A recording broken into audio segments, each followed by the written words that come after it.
Okay, good morning, everyone. My name is Pamela, and I'm one of the co-chairs of the Aboriginal Affairs Advisory Committee. The committee secretary has confirmed that we have quorum, so I will call meeting 16 of the Aboriginal Affairs Advisory Committee to order. Welcome and happy International Women's Day to everyone and all the women in your lives. This meeting is being held using the City WebEx technology with members and staff connecting by video conference or by calling in. Because we are meeting remotely, we ask for your patience with any delays and technical issues. We have registered public speakers on much of the agenda today, and the public can watch the meeting streaming live at youtube.com/Toronto City Council live. I would like to remind all staff and presenters to keep their mic muted with their video turned off unless they need to address the committee. This will make it easier for the co-chairs and those watching along on YouTube to observe members as they participate in the debate and votes for each item. Please keep your mic muted unless you wish to question staff or speak to an item, and ensure that your video is turned on, as Jonathan just mentioned, so that we can follow along more accurately. As part of each agenda item, we will ask members to raise their hand or unmute their mic if they wish to question staff or speak. We will then create a speakers list and will call on members when it is their time to share. When voting on an item or motion, I ask that members ensure that they turn on their video and raise their hand to indicate their vote. I want to remind you that although you are participating remotely, you must still submit your motions in writing to the committee secretary. The clerk staff are available by email at AAAC@toronto.ca to help with motions. To start the meeting off in a good way, we will have an offering by Selena Young, Director of Indigenous Affairs Office, who also suggested today that we have a special guest to do our opening with some acknowledgement of Indigenous women for International Women's Day. So we have invited Grandmother Vivian Recollet to share a few words following the offering. Go ahead, Selena. Thank you. Merci, Pam. I have sage in my shell that I'll be lighting for everyone that's with us and those that can't be here today.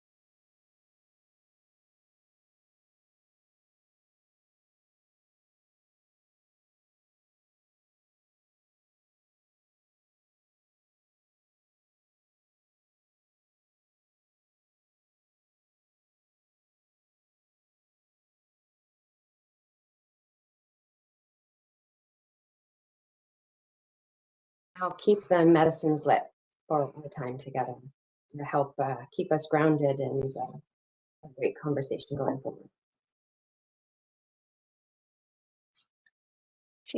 Vivian, whenever you're ready.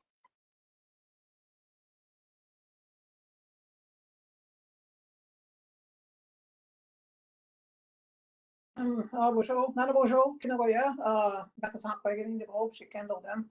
Kungen don jaba, nishnaba kwagin dao. I want to really thank Pam for inviting me today. It's a very special day for all the Quail across Turtle Island. And as we begin our day in reflecting on the beautiful medicines that we have before us that we just munched with, always gently reminded that summer is always first, and it comes to us in that eastern doorway where we're moving into now with the coming of spring, coconut season. So it's always a powerful teaching with our Sema, and in here is the truth and the connection to Creator. And when we say our prayers and offer those kind thoughts and prayers for everybody, we are gently reminded of our responsibilities to all of our families, our communities, our nations, our people across Turtle Island. It's not just about our Indigenous people, it's about all people. Because on that medicine wheel, there's 4 colors. And, people might argue that, yeah, okay, some of those teachings are not ours, but we have been handed down clear instructions of from Creator that to respect all life, and that's a very powerful teaching to uphold. And we know that when we go through ceremonies, we don't just do it for ourselves; we do it for all of creation and all of our first relatives. And those people that know those ceremonial teachings know of what I am talking about. But in this venue, I've been asked to open in a good way, and I've always been taught that the language is very, very important. And today, as we sit here and honor some of the women that have made their way into this through this world by reconnecting with that language, we honor and respect those people that have undertaken a humongous task to decolonize some of the things that have happened to us. And some women are like from my home communities, Marianne Nakwabishi Corbier, Callie Montour, Marianne Delaron, Nikita Larder, Lola Vaquer, Belinda Daniels, Sydney Roberts in BC. We have so many different people that are out there that are activists and political allies to make changes and fight for the rights and justice of our people and for ourselves as well. So I'm going to do our prayer. I'm sure that you want to back on quick in the go. She can't do them. Let's not me which give us your young go gish gak when you come out is when you can knock me now when you can knock. That the Mustang in out to Misko Gabi on in Ocean something. She makes the gay shop McQuay. Give me Jean Malsiwin. Give me Jean the bag. Give me Jean with Siok. Give me Jean to the 7. To be which to get a wall and home shower down and Gabi on and I'll be with them. Sige dem myszą no wysokojadziek, ale moczarek mina jawe ławy szat. Czy mi być sige benoji a kishkinjek pulok nina getedzek nina bundoka nishne roken chimney maserat. We are forever reminded, Creator, of all the beauty of life that you have entrusted into our love and care. And know that as we strive for gathering up our inherent rights to our sacred medicines, we are reminded that we have those 4 sacred medicines that we have been entrusted with, and that's that Sema and Tum, and that Gijik cedar in that southern direction, and that Mushkadeosh in that western direction that we just smudged with. And that medicine, when it's baited over our head, and it clears those thoughts and those doubts of things that stop us from moving forward in a good way. And it sets the good intention for the day for all of us in the circle here, because the work that we do is so important. Any little bit of things that we do for the healing and wellness of our people and our community is really, really exorbitantly going to make the difference. Maybe not for us, but for my son and my granddaughter and the children that she's going to bring forth in this lifetime. That's why I said, we don't just think about ourselves in this moment and in this time. We think about those generations that are, but also the lessons that we have learned from our ancestors and the traumas that they have gone through. We have a whole history of being put in a place of other people's values and other people's beliefs. And I heard a word not too long ago that we've been put into othering, and it's other people's values and ways of life that we have to unburden ourselves from, and we have to reclaim who we are as Anishinaabe people. And the Koya have done that since we found our true selves again and picked up our healing. We didn't ask for the government to give us permission. We didn't ask our communities. We didn't ask our neighbors, to give us permission as a Kwet to pick up our drums and our songs and our responsibilities to take care of the water and pray for that water and walk for our water. You see the many beautiful things that the Kwet have done since I guess maybe in the early 90s when I first started coming into community, because I too was born into a colonized state of going through life from the beginning, because one of my parents, they went to residential school, and of course, the set of problems that have happened to that. One of the profound things that I really, really have to commend my dad for saying to me one day was, in that residential school, bad things happened, and people don't like to talk about it, But when I asked him, how come he never looked for me or claimed me as his daughter when I was little? And he said to me, you know, I have to be honest and tell you what happened to me and our people was I could not bring that shame and hurt to you. I couldn't even take care of myself. I was ashamed of myself. So I went to work in the bush and it came out on the weekends. And I couldn't bear the thought of putting that kind of sickness on the children that I had. And, you know, for what he said to me really struck me, because you look at the sickness that our people have picked up from the residential school, and the things that we went through, our ancestors went through, our relatives went through, and it's in, you know, it's a blood memory for us on some of the triggers that may happen to us in this day and age today, and to recognize those things. I asked you know, when I think about my mom and the beautiful woman that she is, and could have been, to the extent of if she had the opportunities presented to her like we have today. So we think about women in that role of the ones that are making and paving that change for us. I have a granddaughter, and I could never ever fathom letting her go to a place unknown and being abused in that manner in this day and time. But it still happens to our people. Our women are being human trafficked, you know, missing and murdered. I have a friend that was disappeared from that. And it's all from the impacts of these colonization sickness that we have been forced to be a part of. And, you know, it takes a lot to be able to step up and do the changes in our own life.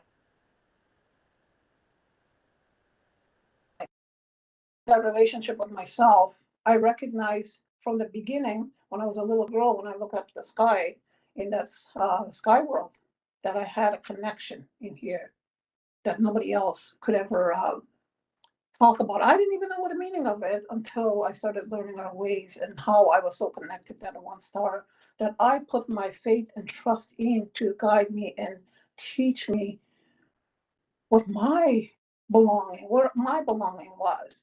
So when I think about my own healing and how that impacted my son in his life and how his life is impacting on my granddaughter, through 3 generations, we have picked up the healing. And healing is a really hard journey, but it is a must and a necessity for us to move forward in reclaiming our selves and our communities and our responsibilities. And you see the beauty of it because the women are now drumming in communities. There's gatherings to honor and respect.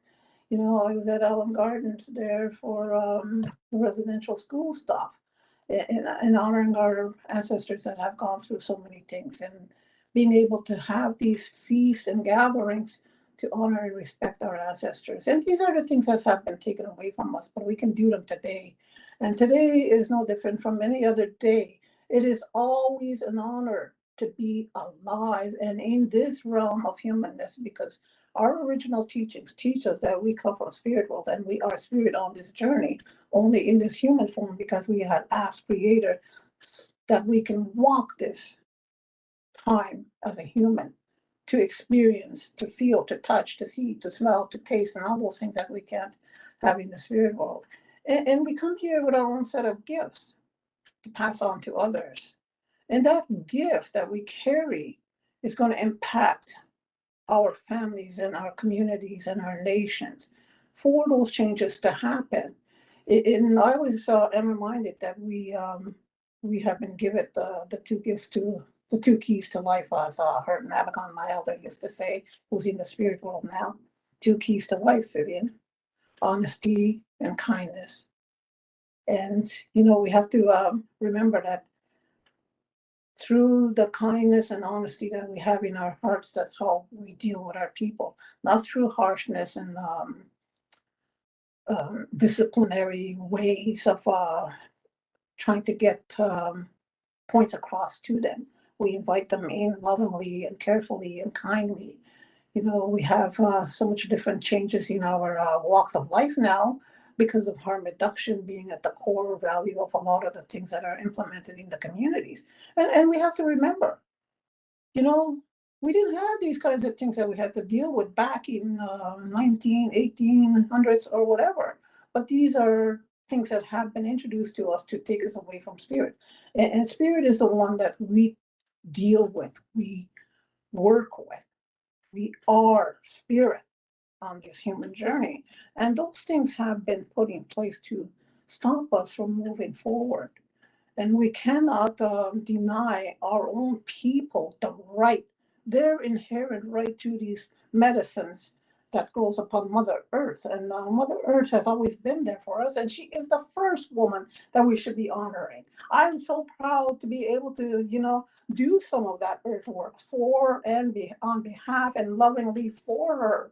You know, I think about all our earth workers that are out there and land stewards that are taking that up to be close to Mother Earth again so that they can rejoin in the values that we get from her, the kindness, the gentleness, the heartfelt respect for our first relatives, the plants and the animals and the waters and all those things that we have missed out on. We can still do that in these big urban centers because there's places that we can go to, the Humber River, the High Park, all these Rouge Rivers, all these different tributaries. Or we can simply take a drive up north, maybe not so much now because of the cost of gasoline.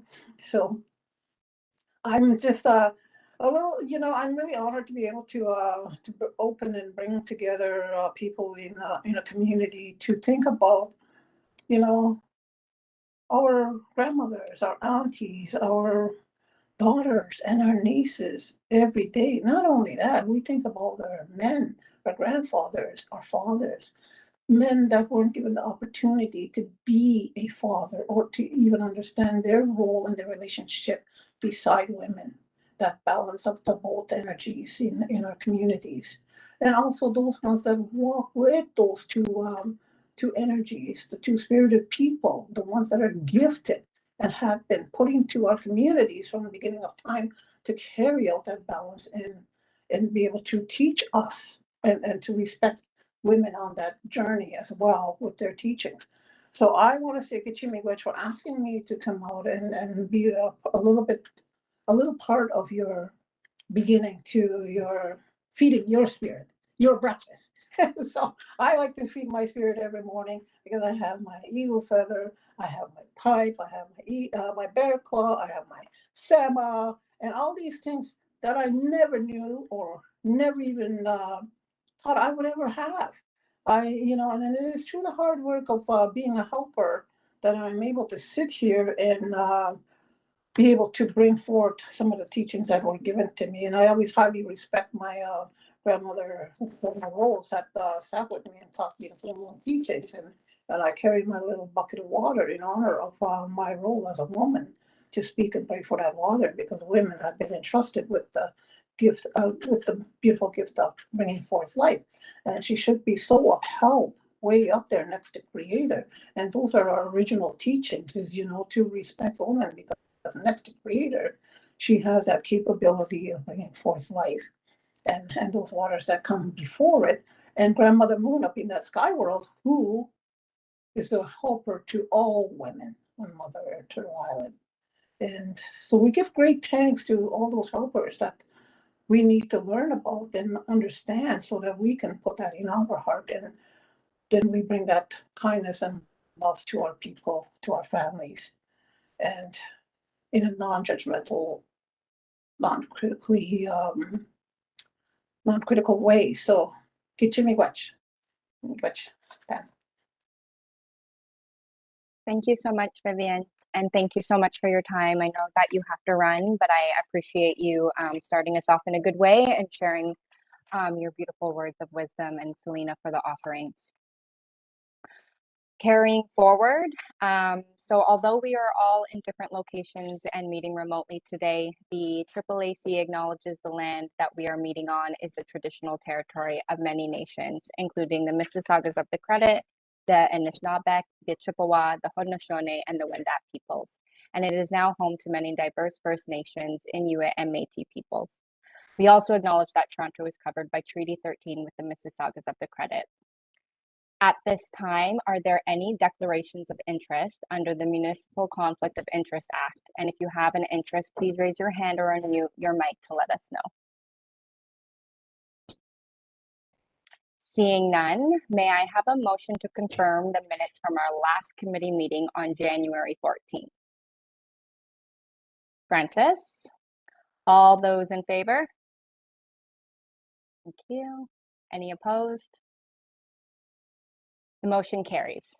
So before proceeding to consider the agenda items, we do have to add a new item of business, a letter from Councillor Paula Fletcher. And I understand that Councillor Mike Layton will introduce this new item. And I will ask the secretary to display the item so that the committee members can review it before adding it to our agenda for today. Yes, thank you very much to our co-chair. I've been asked by the local councillor to table her letter. Apparently, she's been working with the Indigenous Affairs Office on it for some time. It involves the an Indigenous naming of a property.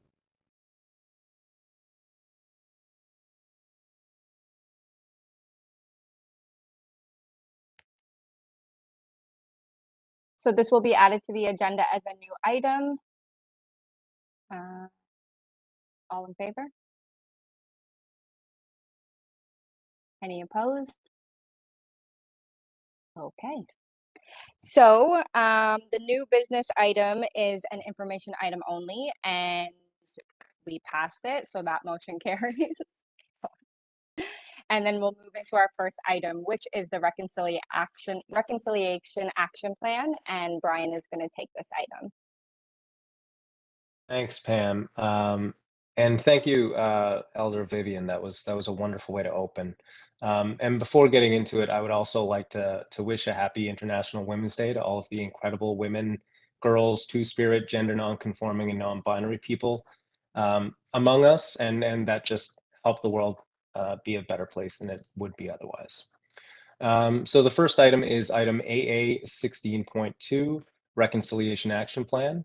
We'll begin with the staff presentation on this item. We will then hear from the registered public speaker before moving it back to the committee. City Manager Chris Murray and Selena Young, Director of the Indigenous Affairs Office, will give a presentation to the committee. Whenever you're ready, Selena and Chris. Thank you, Chris. Did you want to share a few words before I start the presentation? Yes, and thank you so much, and again, happy International Women's Day.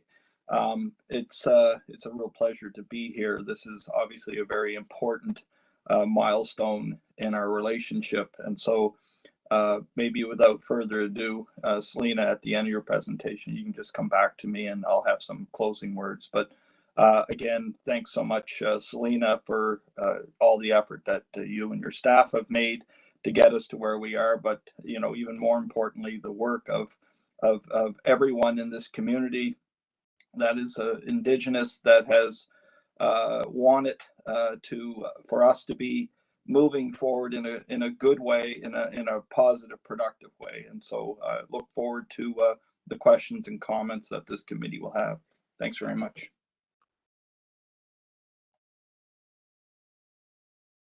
Merci, everyone. Good morning. I know she had to leave, but I did want to extend gratitude to Vivian for her beautiful words and intentions. Really took to heart what she said, as I'm sure you all did. And I'm really grateful for this opportunity to sit with you and looking forward to the discussion on the city's draft reconciliation action plan. So I'm just going to share my screen to go through the presentation. Give me 1 second.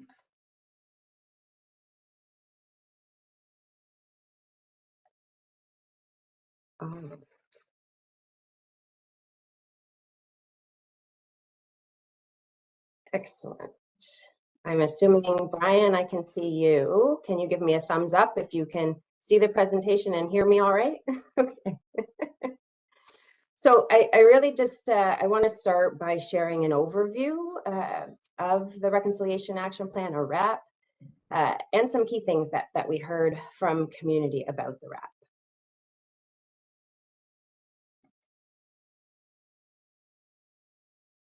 So by way of overview, the city needs a plan to help us advance truth, justice, and reconciliation. We need a way to take more meaningful action and be held accountable for those actions. Without a plan, we will, and we are doing some things, but they aren't enough. We have to be bolder. We have to do more. The RAP has also gained extra significance during the pandemic, given the huge economic and health impacts that COVID has had on First Nations, Inuit, and Métis. I describe the RAP as a basket, trying to weave together what the city is already doing with and for First Nations, Inuit, and Métis in the city, better connecting the divisions, learning from one another, doing that work in a more coordinated way, and also weaving in new actions, really pushing us, the City of Toronto, to do more. Also critical is that this basket is a living document. It is filled with spirit, and as such, we're going to need to care for it constantly. We'll need to be able to listen to Indigenous leaders like yourselves, Indigenous communities, and learn and unlearn and adjust as we walk on that path or paddle in that canoe together. So while we have to start somewhere, this start is not carved in stone. It is just that, it's a start.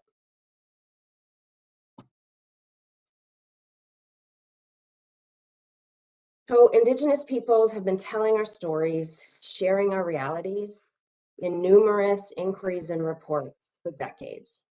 Survivors and families have gone through incredibly painful processes to give advice. Those voices and that advice have informed the Reconciliation Action Plan. I do want to take a moment to emphasize work done by the Aboriginal Affairs Committee, a number of you in previous council terms. Some of those leaders, as I said, are here today, visionaries in helping us do this work.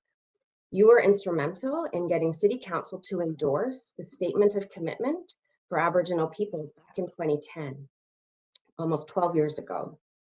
One of those statements committed the city to establishing an action plan, and here we are.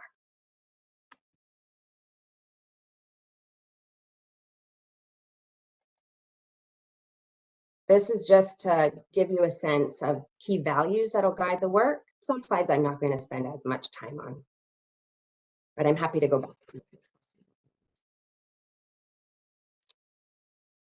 So over the last 3 years, Indigenous communities have been engaged in a few different ways. I mentioned the voices shared through numerous reports and commissions. There has also been specific conversations, circles, and engagements related to the strategy itself. And the RAP has also been influenced by the ongoing work with Indigenous organizations and communities. And of course, the engagement must continue. It has to, in order to ensure that the RAP remains relevant to Indigenous communities and organizations. The next two slides share quotes from community when they were engaged on the RAP. So I'll just read out a few. The trauma Indigenous peoples continue to experience requires immediate attention, resources, visibility. There needs to be more Indigenous voices at the city to take up the ladder of government. I would like to see as much Indigenous art as humanly possible. Community members also express their gratitude for engaging them in the conversation about the RAP, and they acknowledged and emphasized that engagement has to continue. It can't just be a tick box or a check box.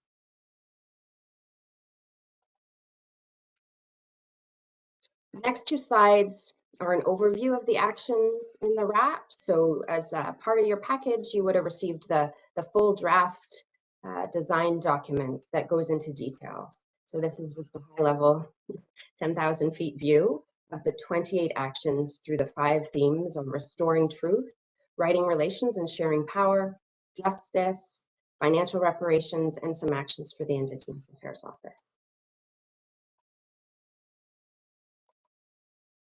On this slide, we have a few anticipated community benefits, and then I want to get into next steps.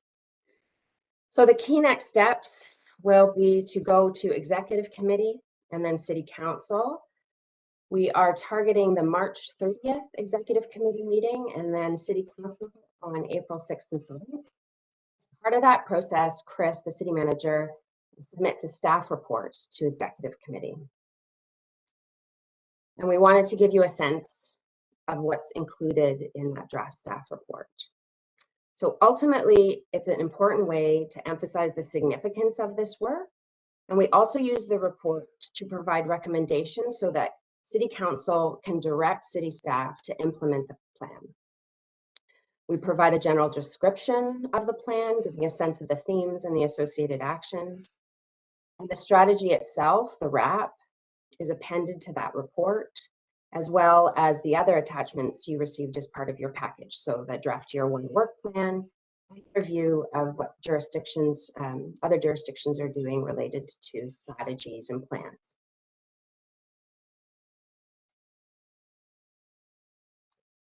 We wanted to give you an overview of the focus of the draft recommendations in that staff report submits. It's really, as I mentioned, about getting direction to implement the plan. We also have a recommendation, so City Council endorses it as a living document. It's also very important to get direction to work with Indigenous organizations and partners to develop accountability measures. So how we'll monitor, evaluate, and share with community and City Council. There's an important recommendation that will be directed to work with Indigenous communities to start to infuse spirit into this living document by having a ceremony to mark the beginning of the implementation. The RAP is relevant for the broader City of Toronto family, so that means agencies and some boards. And so we have the ability to request that certain city agencies and boards adopt the values and principles in the RAP, in the Reconciliation Action Plan, and include efforts that they are taking to do this work in their annual reports. So that's also part of the recommendations in the draft report. This slide gives you an overview of the 2022 budget that was approved by City Council in February to support the beginning of the implementation of the Reconciliation Action. This represents new dollars. Part of this, almost 3.5 million of new dollars is almost 1 million to go directly to Indigenous organizations through the Indigenous funding framework. So we were successful in securing additional dollars to support the work of Indigenous organizations, many of which you lead, because you're doing incredible work on the front lines with and for community.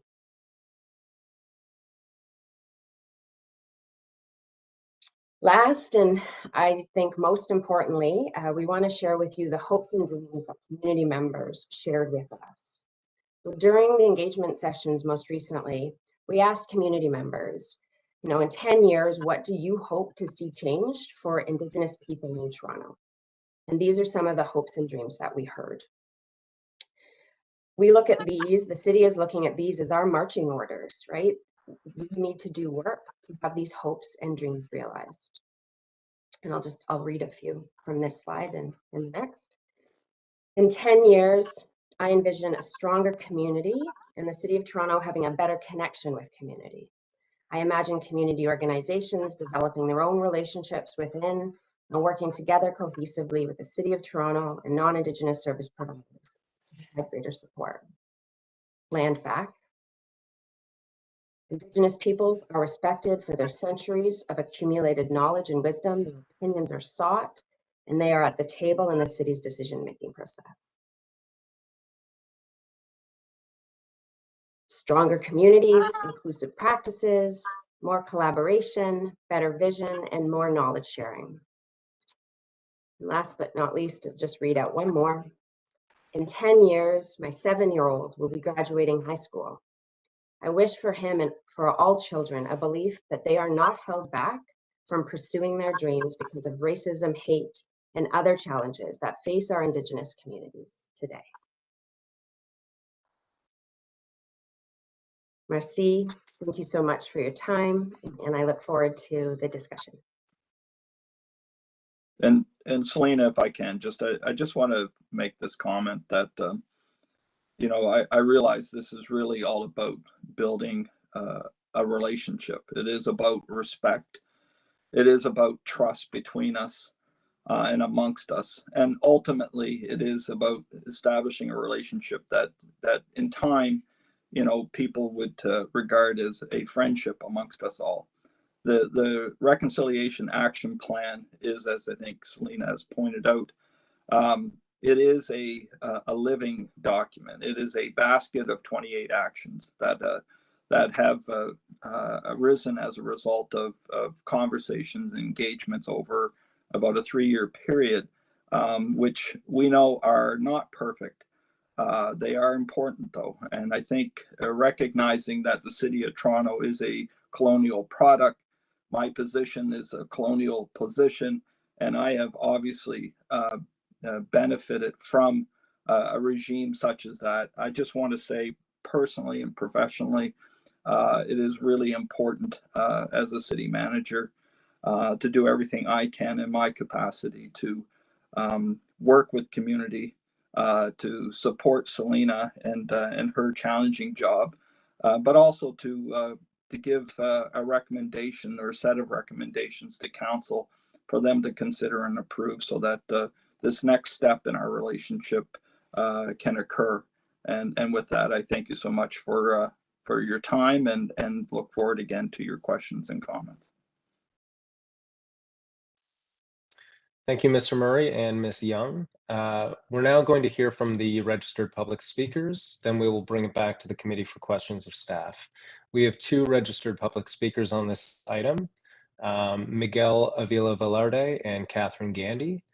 Miguel was registered first, so I'm going to go ahead and open the floor for you, Miguel. Can you hear me?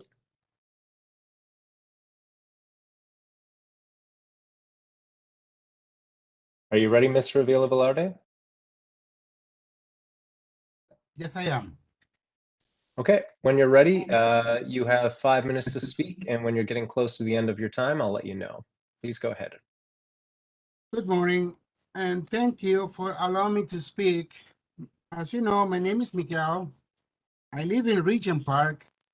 I'm from Peru. I am Quechua and Indigenous. I had 2 daughters and 1 son who I love very much. Every child matters, and that is the reason why we are here. Continuously fighting for the rights for Indigenous peoples. I am a member of the Regent Park Neighborhood Association, an important grassroots group that negotiated the $20.1 million for the community benefits for phases 4 and 5 of the ongoing revitalization of Regent Park. A United Nations pavilion is about to be opened, and it has the sponsorship of the mayor, the prime minister, and the province of Ontario, because they want to showcase the urban experience that is Regent Park. We will have a tour, by the way, in which we will have as a showcase a sacred fire, if it's a possibility to happen in the near future. You know what? They love the idea of a sacred fire in Regent Park for many, many reasons. With regards to Reconciliation Action Plan, the Indigenous community and their allies were consulted extensively by the Aboriginal Affairs Office, and the community has been consulted with regards to sacred fires. I like to see that this included in the 2022 Year 1 work plan as number 16 in the list of priorities. So, as a word of warning, we are nearing to a mayoral campaign. You know, we're going to have a new mayor, perhaps new city councilors. We must ensure that these recommendations that will be passed in city council in the near future are respected. So for ongoing continuation, and so it is just not words, but it will continue for future generations.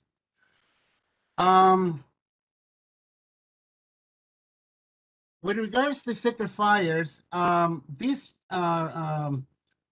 recommendation to the region park revitalization made in 2009, it was part of the consultation that region park residents went through. And they said, we want to see at the time they call it a fire pit.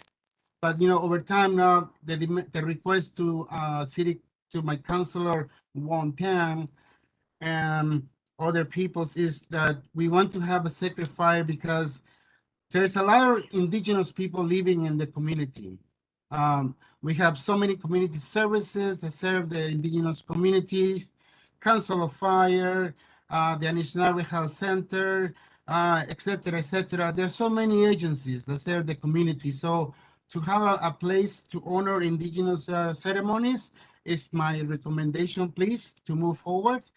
And I'm in support. Yeah, that's all I can say for today. Thank you for allowing me to speak. Thank you very much, Miguel. And we have, sorry, just 1 second. Members, do you have any questions for this specific public speaker?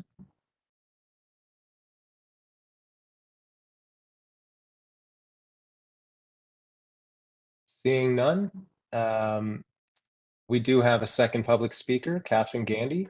Catherine, can you hear me? Hello, hi.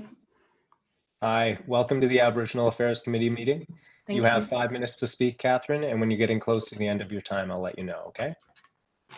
Please go ahead. Cooksham, just thank you, and Shakwetmik. I'm here today to be a part of the solutions for our communities, our families, and the next 7 generations. In regards to the Reconciliation Action Plan, I can understand that this is a living document. However, I'm disheartened to see that through the knowing of that the City of Toronto has only in the past committed to 8 priority calls to actions. I'm looking for a commitment from the City of Toronto to show respect to residential school survivors and families, that they'll commit to the 94 calls to actions. The commissioners of the TRC did not make the calls to actions so that organizations and city councils can pick and choose which calls to actions that they want to adhere to. With that being said, I would like to add an acknowledgement to this living document. My grandparents and my aunt and possibly other family members went to Kamloops Indian Residential School. The City of Toronto, with its partnerships with children's aid societies, was directly involved with the 60 Scoop. My parents are 60 Scoop survivor thrivers. There is an acknowledgement of the 60 Scoop from the Catholic Children's Aid Society of Toronto, and as well as the Children's Aid Society of Toronto, which the City of Toronto was implicitly involved in through funding and other means. That apology occurred without survivors being present. Alongside and in the spirit of an apology for Métis peoples, there needs to be an apology to 60 Scoop survivors and their families for the 60 Scoop. And that falls in line with the first call to action from the TRC that was spearheaded by Justice Murray St. Clair, with child welfare being the priority. Now, they're not numbered, but I believe that there is a reason, and so do researchers, survivors, as to why child welfare is on the list, the first on the list for calls to action. There needs to be an acknowledgement for the forcible separation of Indigenous families. Yes, every child matters, the continuation continues to this day. There needs to be dollars that are put towards survivors and their families for healing projects.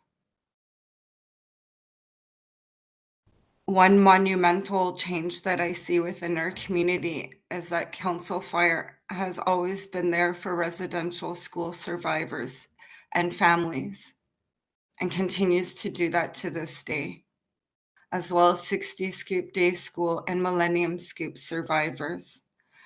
And with the beautiful sculpture of a turtle that was envisioned with survivors, elders, children in our community, I can't wait to the day when that sculpture is there for all to see, and so that it'll be a place of healing. In the interim, I believe that the City of Toronto needs to put the money where their words are, and not only fund organizations, but also directly pay reparations for the genocidal, discriminatory, and oppressive tactics that happened from 60 Scoop up into this day of funding of agencies which are committing violence. And that's the Millennium Scoop that we're in right now, of more Indigenous children in the child welfare system than the height of attendance in residential school. I've put this forward before. I think that the IAO needs to set up a website so community members can follow alongside what they're doing and the City of Toronto is doing to the calls to action and this living document. Chimigwech Cooksjem. Thank you for your remarks, Catherine. Members, do you have any questions specifically about this public speaker and the comments that she brought up? Yes, Andrea Christron. Skolis Guego, Yonko, Catherine Ganalankwa. I want to just appreciate your comments, and I want to let you know that this past week I went to your territory and spent a week there and was totally taken back at the parallels that we have to see what the people of that nation from the West Coast are enduring are no different than from what we are. I also want to acknowledge, you know, the positions, and it falls in line with what we're looking. It's standing up, taking a stand, because if that one young man who has assumed the role as a president of Ukraine, and he can make a change with doing that call out to his own people, that's no different than what we're doing. It's no different what we're doing in terms of for each other within. And I also want to say Yamako and acknowledge you for, you know, for recognizing that the turtle, which is our first mother, and that was the intent, to remind ourselves, not the City of Toronto, because the City of Toronto is an entity unto itself, and the people that work there are also staff members of the City of Toronto. I think it's up to us as Ungohonwe and other Anishinaabe to bring our minds together and to revitalize and indigenize a community that's reflective of who we are, what we want, and how it's gonna roll out. And I was rejuvenated by going to your homes and to have that conversation with persons who are looking at the document from, you know, from those from the documents that were withheld for those young people who were buried. I also want to make sure I acknowledge Miguel, and to be really clear that sacred fire that we talk about is that fire that we have within ourselves, the spirit that we do. And that we light that fire, and we make sure that we're moving together again, as I say, indigenize the process that we're going. And as we go along, I look at that, you know, the reconciliation action plans provided and presented and attached with monies, and it's always a thing that's, I can use quotes that I've had over 22 years being with Council Fire. I can select those and tell you what people wanted to say, what they wanted, you know, but we have to be really clear not to lose our identity in terms of as the people of this land, Zongo and people of this land, and to make sure that we're coming together and coming together, and we need to start. I mean, I looked at those truckers, and so they're, you know, they stood for freedom. They stood for nothing. They stood for, you know, for self, and as a people, we you know, we stand for collectivity, and ensuring that all of our relations, including all of creation, is taken in hand. So, Miguel, as well as Catherine, I appreciate it. I want to just acknowledge you for those words and those comments, and look forward to for, you know, helping us move forward on this indigenizing our community to ensure that it's reflective of truly of ours. And I'm a little sad by looking at that budget, which is intended to go to the city council for an entity that works within. It's no different than giving money to the Indian agent and him or her determining what it is that we want for us. So we've never broken loose from that process. And we talk about baskets. You know, it's really important from, you know, to utilize language that you're not even familiar with, that you use that for your benefits. But again, for the two speakers and Catherine, I say Yamako, and I appreciate having the liberty and being humbled working for an agency in a organization that works definitely with our families and our survivors, you know, and all those that are around us. So yeah. Thank you for those comments, Andrea. Members, does anyone else have a question or comment for our guest speakers? Yeah, Tracy.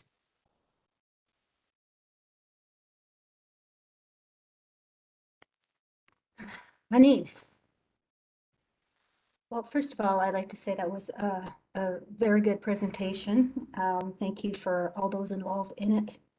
A couple of questions were raised from reviewing the documents and also from listening to the presentation itself.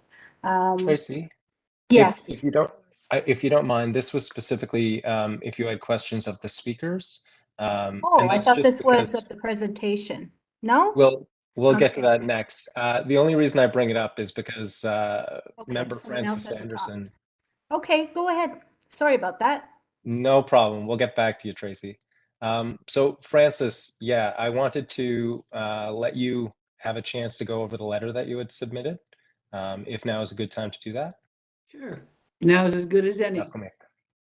Good morning, members of the ACC and all the allies present this morning. First of all, I want to thank Vivian for opening this session today with reminders that we should work together with kindness, caring, and respect. I wasn't supposed to be here today. I was supposed to be chairing another meeting, but through divine intervention, that meeting was canceled, and so here I land. So I had sent this letter because I wanted to make sure that my feelings were represented. My feelings concerning the RAP have not always been supportive. I'm sure you all know that. I could not endorse the city's original plan, especially when there was already an action plan being developed by task, specifically speaking to the community and community needs. There were many members of this committee that shared my belief that there was only room for one plan, and that was a plan designed to support community participation. There were too many areas of the city's plan that did not represent the community and only represented the city through the Indigenous Affairs Office. The city was soon aware that the RAP would not ever have the endorsement of the AAAC and task or the community unless there were changes made. The city took our critique to heart and revisited, edited, upgraded, and refined the RAP until it became a document that reflected the inclusion of the changes requested by the First Nation Inuit Métis communities.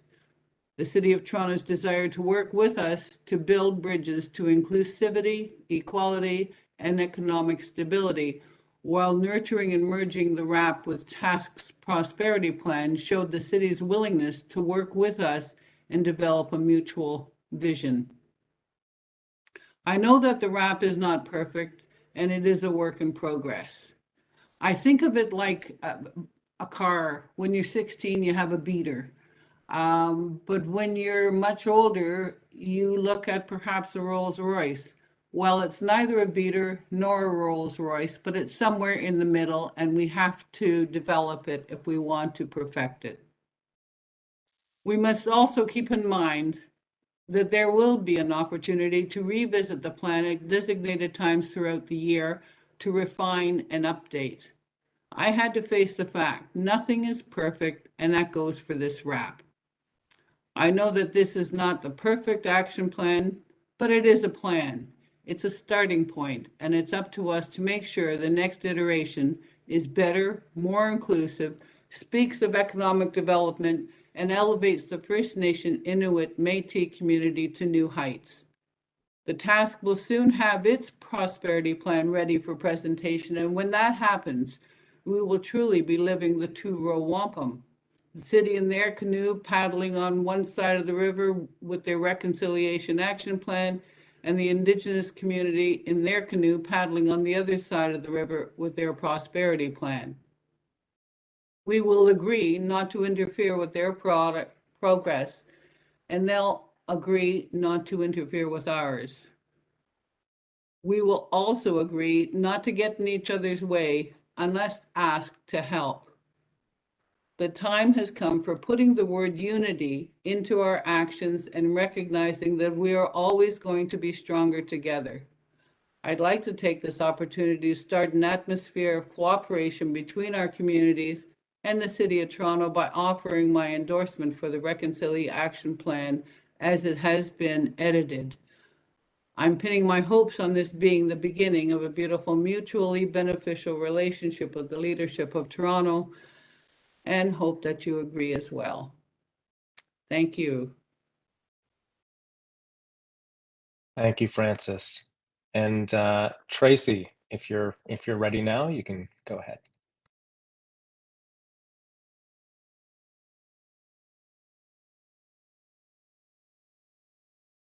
We can't hear you, Tracy. Okay, so I'm just going to start from where I ended when I last spoke a few minutes ago.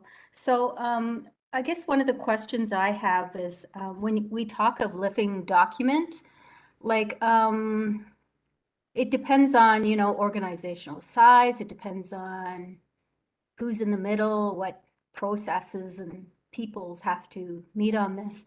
I'm just wondering, like, a living document with the city, like how, if there has to be a change, like how long would that take estimated? 1 month, 2 months? I don't know if anyone can answer that or. Tracy, I can try. Or Okay. Chris, did you want to say anything first? Well, I mean, it's a good question, Tracy, and really depends on the change. I mean, if it's something that is well within the scope and maybe wasn't explicitly stated, then it shouldn't take any time. It can be just something that can be actioned. If it's a whole new action that for whatever reason we weren't conscious of at the time, but nonetheless is still critically important, it does give us an opportunity to document, and if need be, certainly approach council to further support. I mean, there's got to be regular updates of and progress statements around this action plan. So not just to the Indigenous community and to this committee in particular, but I would expect to be providing updates to council and to other agencies, boards, and corporations who I think are going to be really important in this effort. Okay, so it varies. Okay, I guess the other thing I want to speak to in terms of getting some of these, you might as well say, you know, recommendations or calls to actions with regards to the TRC and our action plan at the city, is one thing I've recognized in having worked for another organization that's ensuring that that everyone who works in the organization, who has management responsibilities, is to educate others on the importance of TRC and this reconciliation action plan. I noticed that in the presentation that you said it's provided in the annual reports, but I'd like to add that another way you can see the changes happening is to have it also in performance appraisals. That's an important way of showing that they're learning there's ongoing learning within their units or departments. And they can, they can build their own way of taking those educations beyond the knowledge awareness workshops, but also engaging in their own individual research and bring it together as a team and learning as a team. Just an idea. The other thing I'd just like to add is the importance of land.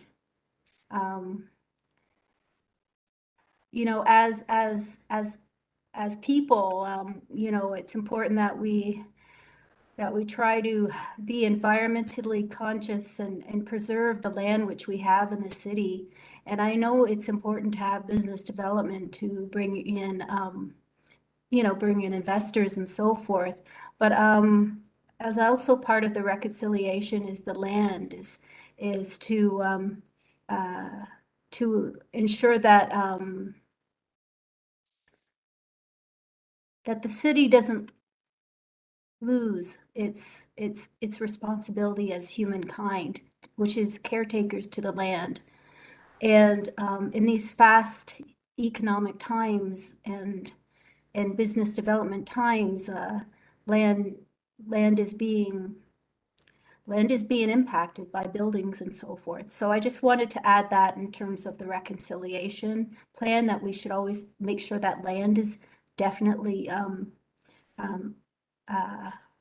one of those priorities as well. Because if we don't have good land, how are we to survive as humankind generally? Which is why caretakers of the land were amongst many of us, Indigenous people and others as well.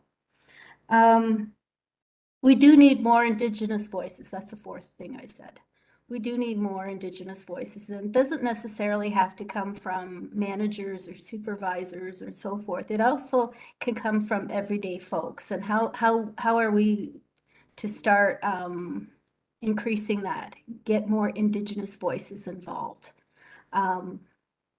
It doesn't have to be things like town hall meetings. It could be things as like community type of events and somewhat a place where people can bring up issues. And I know Celine is the only one person that they probably go to all the time, but I'm wondering if there's a way that someone or someones can start doing a lot more of that community outreach, because I know her staff team is small in comparison to the numbers that have to be outreached there. So I just wanted to say thank you, and I wish the very best for this reconciliation plan, and I do hope to help wherever I can. Miigwech.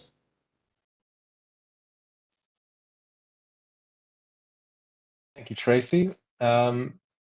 Members, does anyone else have any questions for the presenters and staff? Also, I do want to remind members that if possible, please have your cameras on. I know that I can't see everyone right now. Councillor Layton, I just saw your hand. Yes, thank you very much. It was raised by one of the deputants, and I just want to make sure that we cast our lens on the calls to action and the calls for justice properly.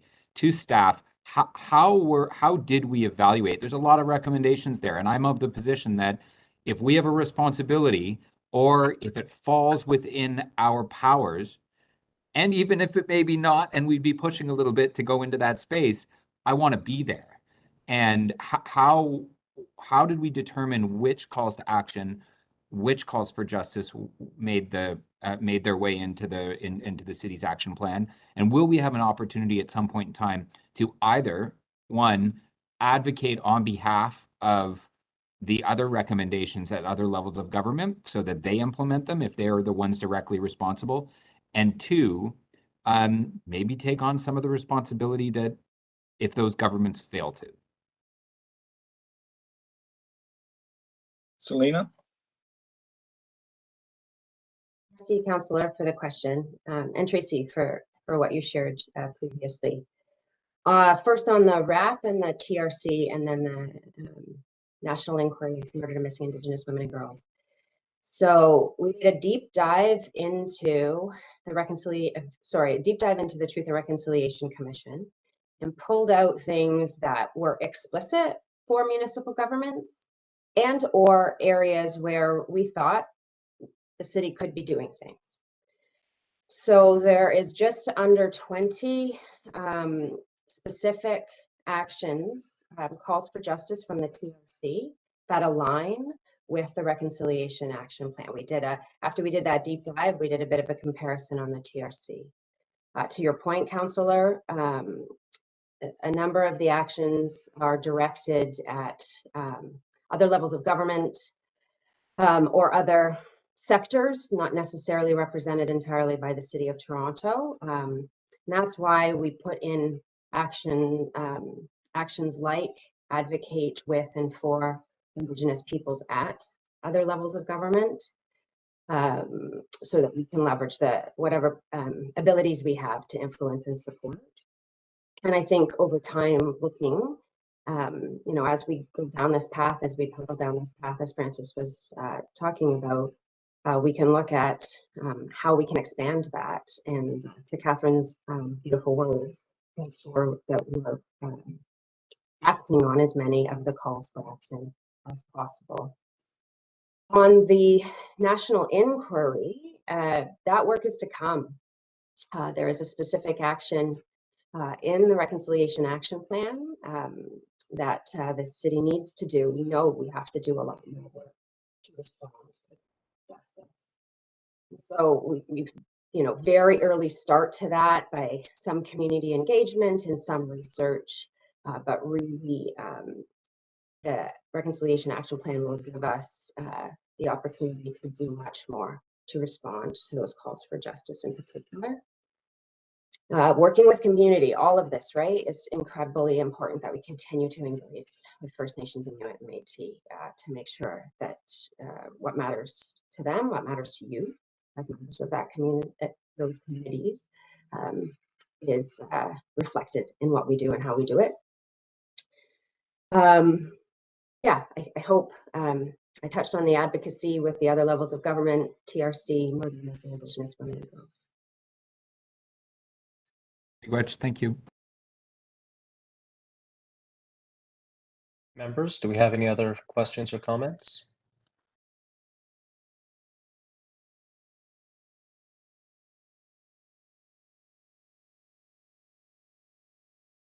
Ms. Hart. I just want to give the floor to anyone before I share my thoughts, just as the co-chair. I don't want to take up that space. But seeing none, I'll sort of share some thoughts. So I think what has been shared at the table thus far has been rather productive, because a lot of the thoughts were my very same thoughts going through the process over the last few years. I think it's very important to recognize that something of this magnitude being developed during a pandemic for a community that was working in such overwhelming ways, for a community that was seeing the disparities in such overwhelming ways, proved rather difficult. And I know that the deadline had been pushed a bunch to accommodate, but it still is a very difficult thing to grasp when the communities we're working with still are facing the struggles of, the current times of what we went through. Also acknowledging that during that pandemic, we rediscovered, the graves of our lost little ones, and the community itself was grieving. And so wrapping your head around such a document that is such a colonial tool is very difficult. So I do want to acknowledge the community members who did come out to partake in giving their feedback and sharing their wisdom, and the vulnerabilities that help advise this this report. And I think, you know, it's important to acknowledge that reconciliation is very different for everybody. And as Francis stated, this is a starting point, and it's very important for us to understand, as Tracy mentioned, what living document means. We operate from a place where everything has spirit. And so if we're using this term, we have to embed it from a cultural lens of spirit. And so, you know, this is just my feedback, which won't come to a surprise to many, but around, I know there'll be consultations for how we evaluate and keep the IAO in the City of Toronto accountable. But I think there does really need to be a statement of commitment to the living document process and what that means, so that community members and tables like the AAAC can understand what the process is going to look like at the very basics, before we can have advice on where we see accountability measures in place. But it's going to feel very different for every community member. The AAAC will view accountability very different than the single mom who goes to the food bank every Friday. And so how do we measure accountability, and how do we ensure that everyone fully understands the process to submit and give feedback and make changes? And so I realize that is a next step process, but I wanted to stress that I think that portion is significant. I know a lot of folks have gone and brought in their feedback and efforts and wordsmithing to this document, which is really important. You know, and it's more than just a document. It's not just words on paper and pictures of community, but this really is about the Indigenous history, our traumas, our futures, and our future opportunities. And so we have to think about all the tears and all of the joys that our community has faced, and make sure that we don't take this lightly, and that, you know, this is the starting point of something significant for the City of Toronto and community. However, it's what comes after that really matters. And I know that's not new information for everyone, but we've seen this over and over again, where there is documents that can advise and guide how we take action for better, and then it doesn't happen in a good way. And so I just wanted to share some of those thoughts, because I think that inherently, you know, the efforts behind this document are good, the intention is good, but what comes after is what truly matters. And I think starting the conversation immediately on evaluation and accommodation for all levels of community is what's truly going to make that impactful change right away, and that this isn't something that just sits around that we've sort of endorsed and acknowledged, but rather that it's rooted in spirit and change for the community members that it's supposed to have impact on. And so when we talk about policy and advocacy, this means that the community it will impact informs those policies, and that it's not just the leaderships of the community, but really the ones that we're hoping it will have changes for. Thank you.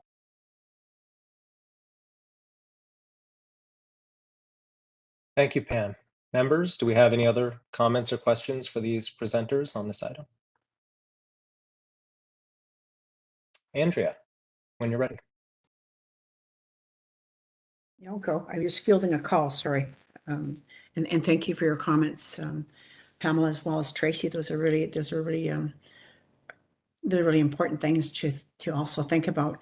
And where I was thinking of the TRC, the process we were involved with from our own Truth and Reconciliation Commission that we established in 2008, and then got on board and attended all those TRC sessions by making sure we sponsored the survivors so they could do their statement gatherings. And so the actual report, you know, and it was devised and was created from the thousands and thousands of presentations that persons made. And so that was true. That was true in terms of a lot of the areas. And still there was others that didn't feel their voices were heard. And so I want to speak to a couple of things in that, you know, it being a living document,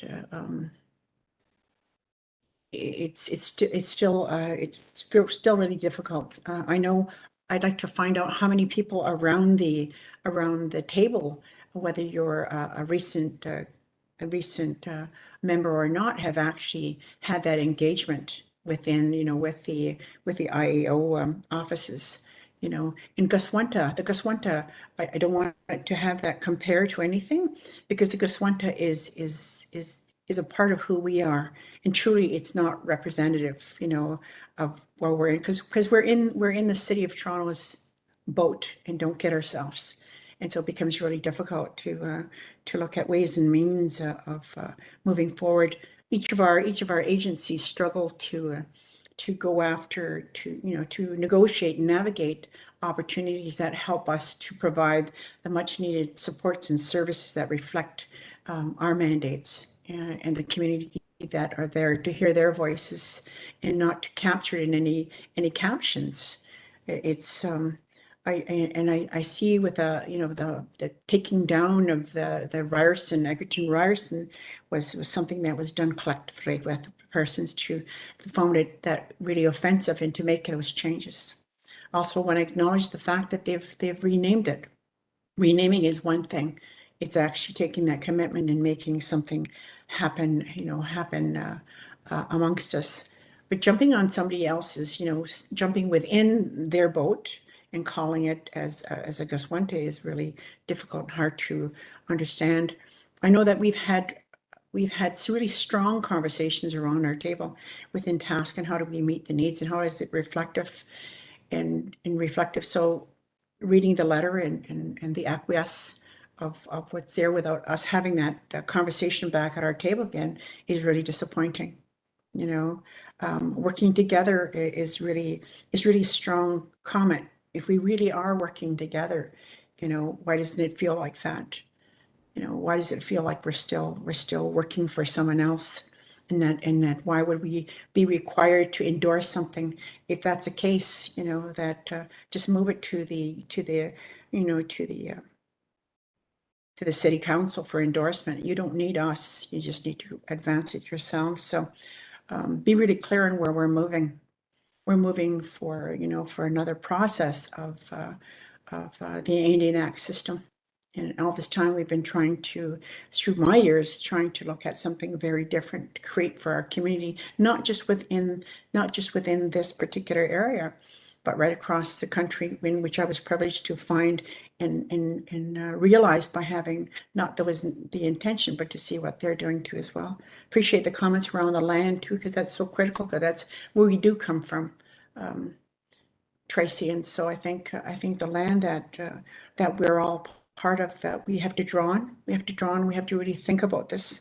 I don't know what ceremonies have been, have taken us to this place to move forward on a position of endorsing a plan. But again, I think it's important to see how many of you were actually involved and were those your caption voices that were put in place. So yeah. Anyways, I just want to make sure that I'm really clear on the position that I understand. Where I come from is Ongwahome, and the position that we've always taken right from Sky World to this place here now, that in order for us to acquire and maintain who we are, it's not up to somebody else to determine that. So I won't go for your comments. I'm present. Thank you, Andrea. Members, do we have any other questions or comments on this item?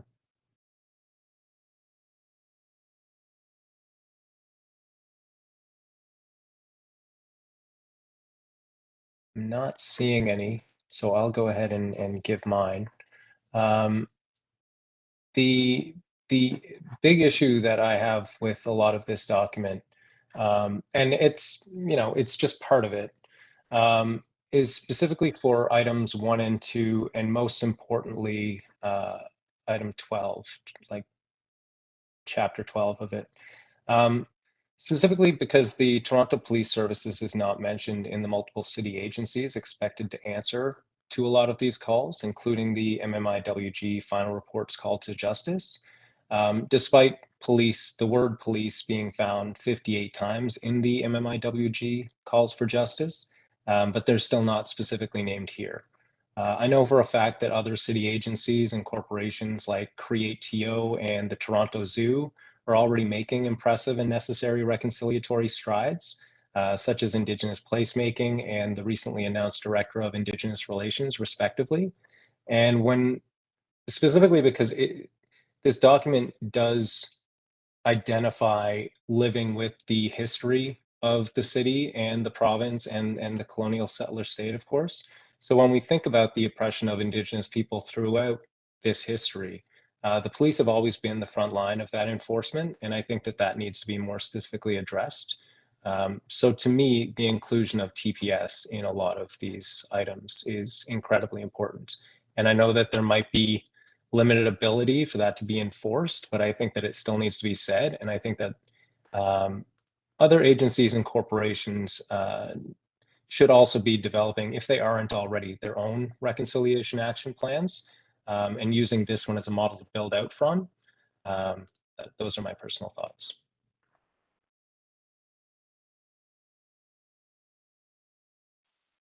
Okay. So seeing no further speakers or commenters or hands, we do have a draft motion prepared. Can I ask the secretary to display the motion on the screen when ready?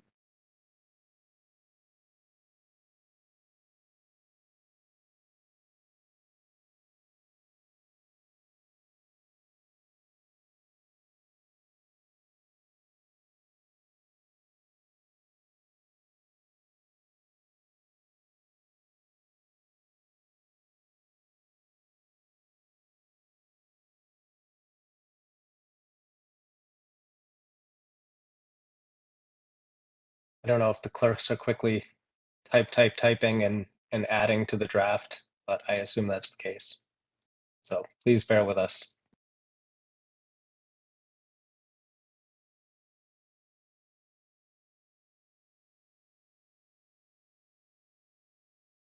Yeah, when you're ready, Jonathan.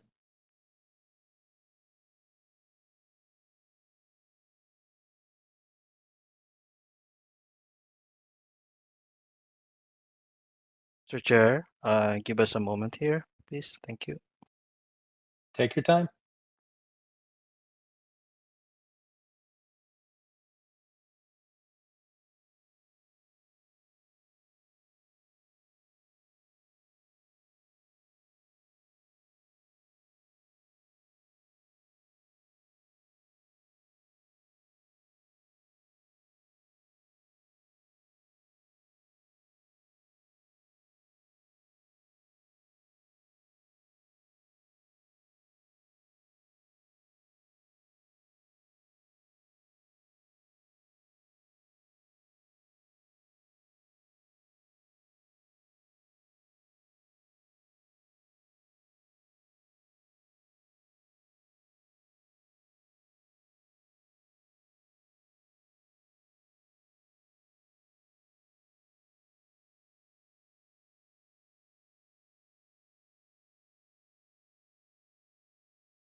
Co-chairs, just give us 1 second because we received some correspondence from co-chair Hart. So we're just incorporating the change and we'll send it back to you for your approval before we display, if that's okay.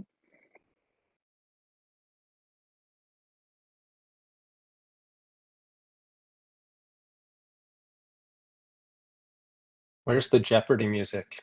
Sorry to cause a delay.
Okay, folks, I think there is some language barriers happening on the write-up of the final motion. So we're going to move on to the next item in being mindful of the time, and Brian will work on the motion behind the scenes and present it when it is ready, maybe after this item. So our next item is the Indigenous funding framework, and we'll begin with the staff presentation on the item.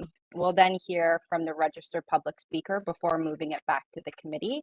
So Jennifer Hoffman, Community Funding Unit, Social Development, Finance and Administration, will give the presentation to the committee.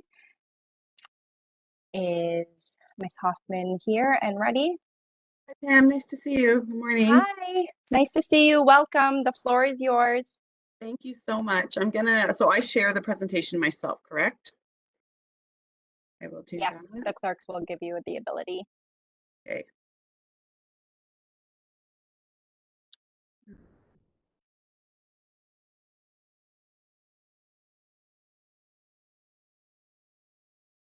Okay, great. So thank you so much for having me at the meeting this morning. I think that's good. Hi, this is the host. I apologize for the interruption. To Jennifer Hoffman, if you could go to the top of your screen and click on display settings. Yep.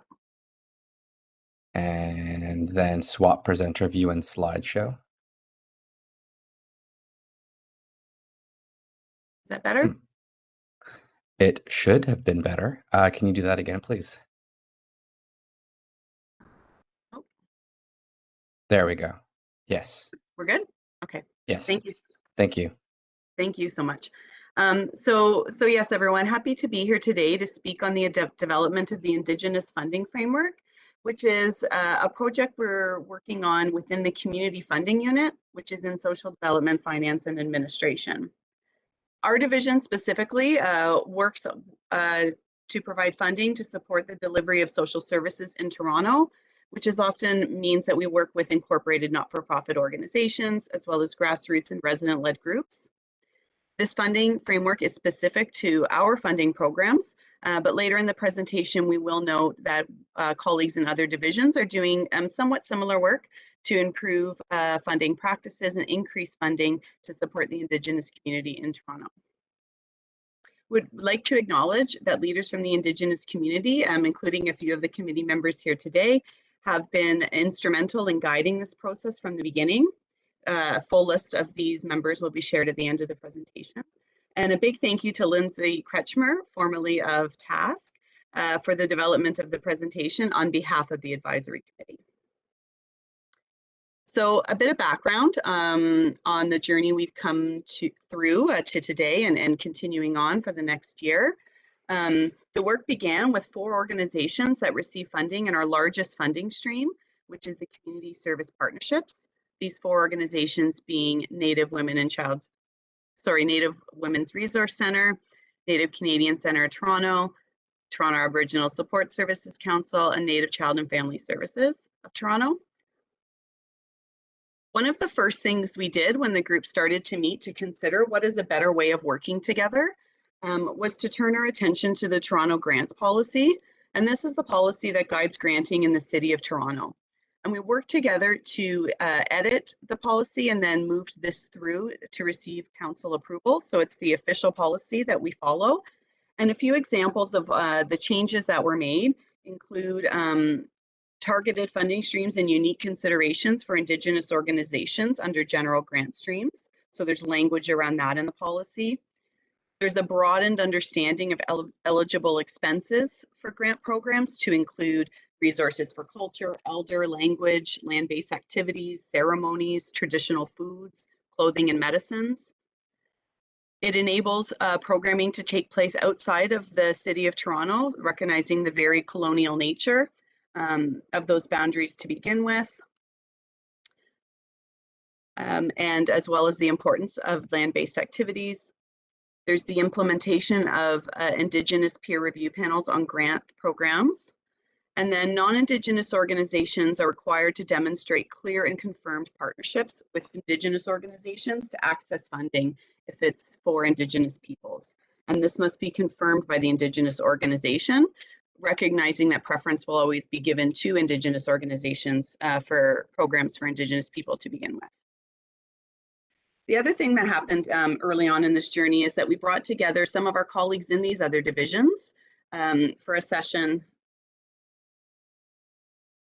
Sorry, I'm losing my notes here.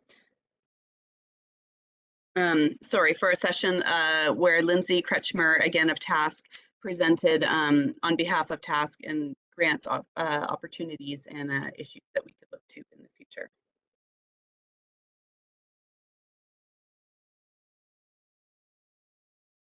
Okay. As referenced earlier, a few of our colleagues in other city divisions are on similar paths. So in 2018, the Toronto Urban Health Fund developed an Indigenous funding approach. This specifies a specific funding stream under their broader calls, separate review panels, and projects taking holistic approaches to Indigenous health and healing. Our colleagues in economic and culture developed an Indigenous funding stream that supports arts and culture partnerships and collaborations to create new opportunities and visibility. And then in 2020, with the pandemic relief funding provided by the City of Toronto through our division, an increased level of funding that Lindsay notes here as unprecedented was provided. This was over 1.3 million, representing 13.7% of funding available. And this was the first time that the approach that we'll present in a few slides as part of the Indigenous funding framework was piloted. And this was a take what you leave, take what you need, leave what you don't approach that many of you as TASC members would be familiar with. And we work with TASC to distribute these funds. Okay, so here we have a slide that is an overview of the opportunity that we see presented here before us. And the first is to recognize the history of inequity of funding for Indigenous initiatives and organizations in Toronto and the need to increase this funding. So you heard a little bit about this in the reconciliation plan presentation earlier with the additional 1 million that's been secured for this year. So the first thing is to increase funding. And the second piece is to improve the way that this funding is administered, increasing access and recognizing greater need and right to self-determination and practices that are reflective of the relationships that we want to build and nurture with Indigenous organizations. So our next steps in the development of this funding framework will be to review the historic and current funding allocations, so to identify gaps and opportunities to build stronger relationships. So what have these funding patterns looked like over the last few years, and how can these be improved moving forward? There'll also be some work to survey funded organizations and other organizations within the sector to learn about the unique nature of their hopes for a new funding relationship. We'll continue to work with our advisory committee or working group to map and plan for broader stakeholder engagement, and hoping that by the end of 2022, there will be a model to put forward.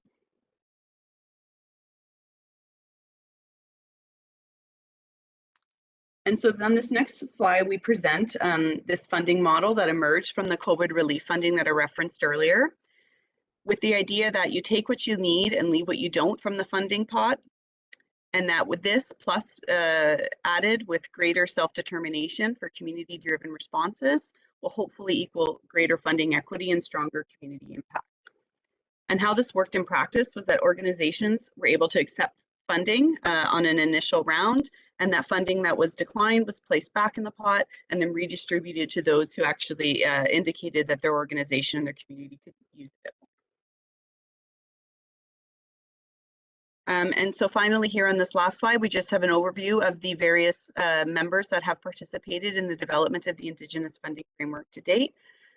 So Lindsay Kretschmer in her previous role as the Executive Director of TASC, her colleague Kenda Hoffer, who does finance and operations at TASC, Anton McCloskey of OHAS, Jeffrey Schiffer, the Executive Director of Native Child and Family Services of Toronto, Pam Hart with Native Women's Resource Centre, previous interim executive director of Native Canadian Centre of Toronto, Don Smith, as well as Larry Frost in your time there as Larry.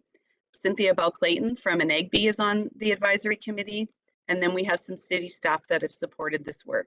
So Jennifer LaFontaine from the Indigenous Affairs Office, the previous manager of the Community Funding Unit, Barbara Powell, and then myself, previous supervisor and current acting manager of community funding. So I want to acknowledge everyone for their hard work on this to date and the path forward. That's it.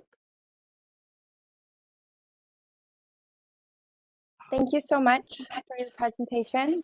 So we're now going to hear from the registered public speakers, and then we'll bring it back to the committee for questions from staff. We have two registered speakers. So our first registered speaker is Tiffany Malley.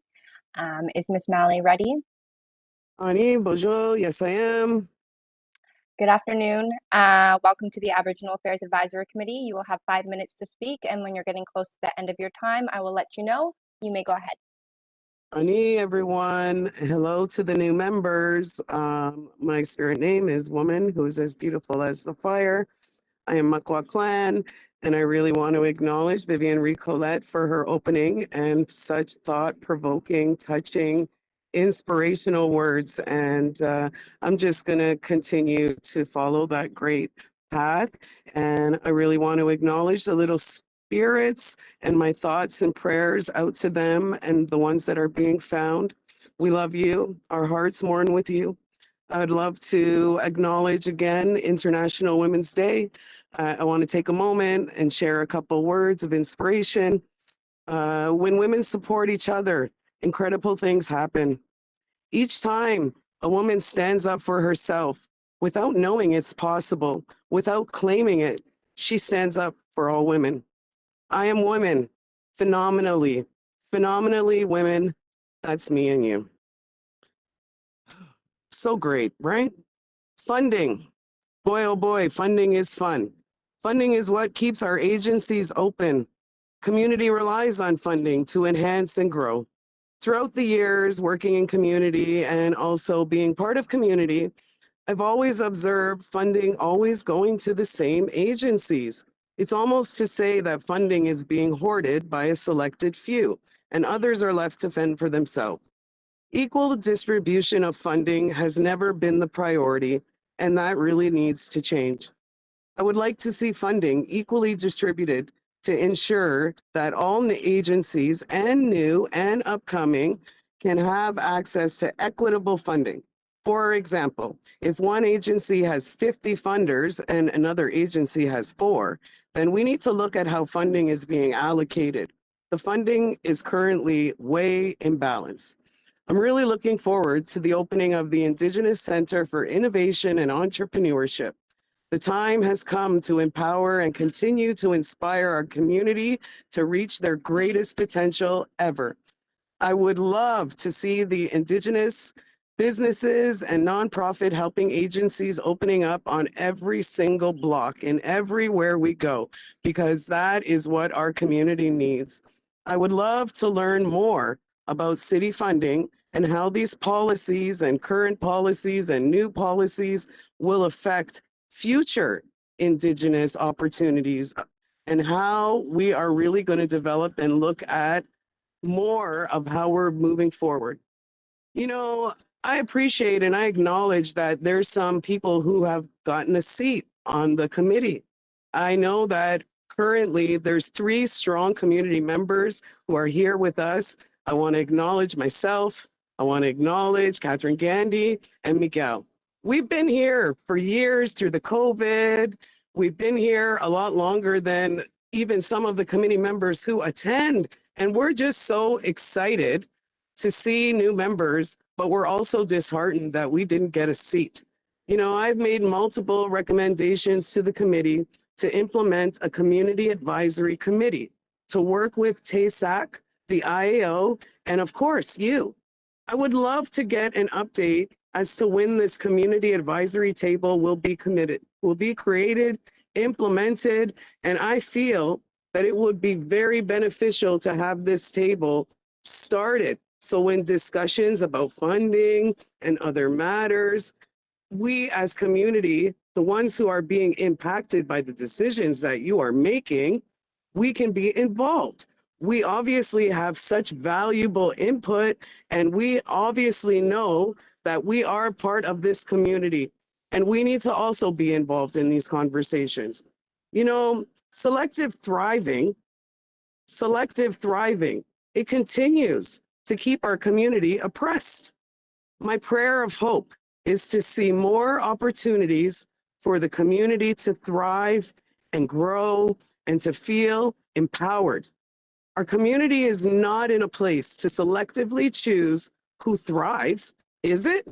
Everyone, all of us, we have so many gifts and so much to grow and offer so our community can be stronger. We truly honor the true value of reciprocity in its greatest form, because only then can everyone be allowed to thrive, not just a selected few. And I would like to thank the opportunity to come to the committee and to honor the ones who continue to come, because we're still going to continue to come. And I'm really, really hoping that you're going to create a space to have this community advisory committee. It's really, really important. And if you care about us, that you speak about us, include us. We really want to be included. We want to be part of these conversations. And with that, I say miigwech, ganaganakwa, and have a wonderful day.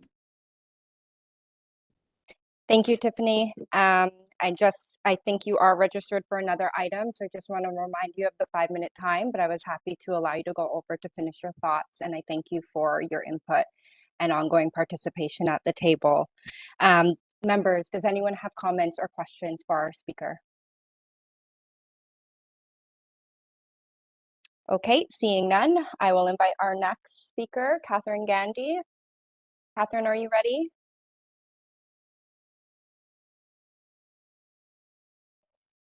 Hello. Let's try your sound one more time. Hello. There, that's much better. So you'll have 5 minutes. Please go ahead. Okay, thank you. And thank you for the presentation. It was very thorough, and I was able to get a full understanding of the allocations and the behind the scenes work in terms of navigating during the COVID times, in terms of allocation of funding from the City of Toronto, despite the barriers that exist in terms of gaining more funds to be able to align with the needs. So with all that has happened during the pandemic, the needs really before the pandemic were quite apparent to agencies. I feel like all the agencies, and I'm not sure of what discussions take place. I mean, community seems to not be privy to a lot that happens in terms of some discussions, and community tables that exist or don't exist within agencies and with task and at the IAO. With that being said, that's extremely disheartening, because I feel as though transparency and accountability are key. So I was just looking at the numbers that some of the agencies got in terms of the COVID, and I agree with what Tiffany's saying, is that there has to be even distribution of funds and space made for community-led projects on a grassroots level. I'm seeing that one agency got a lot more funding than the other 3. That's concerning to me.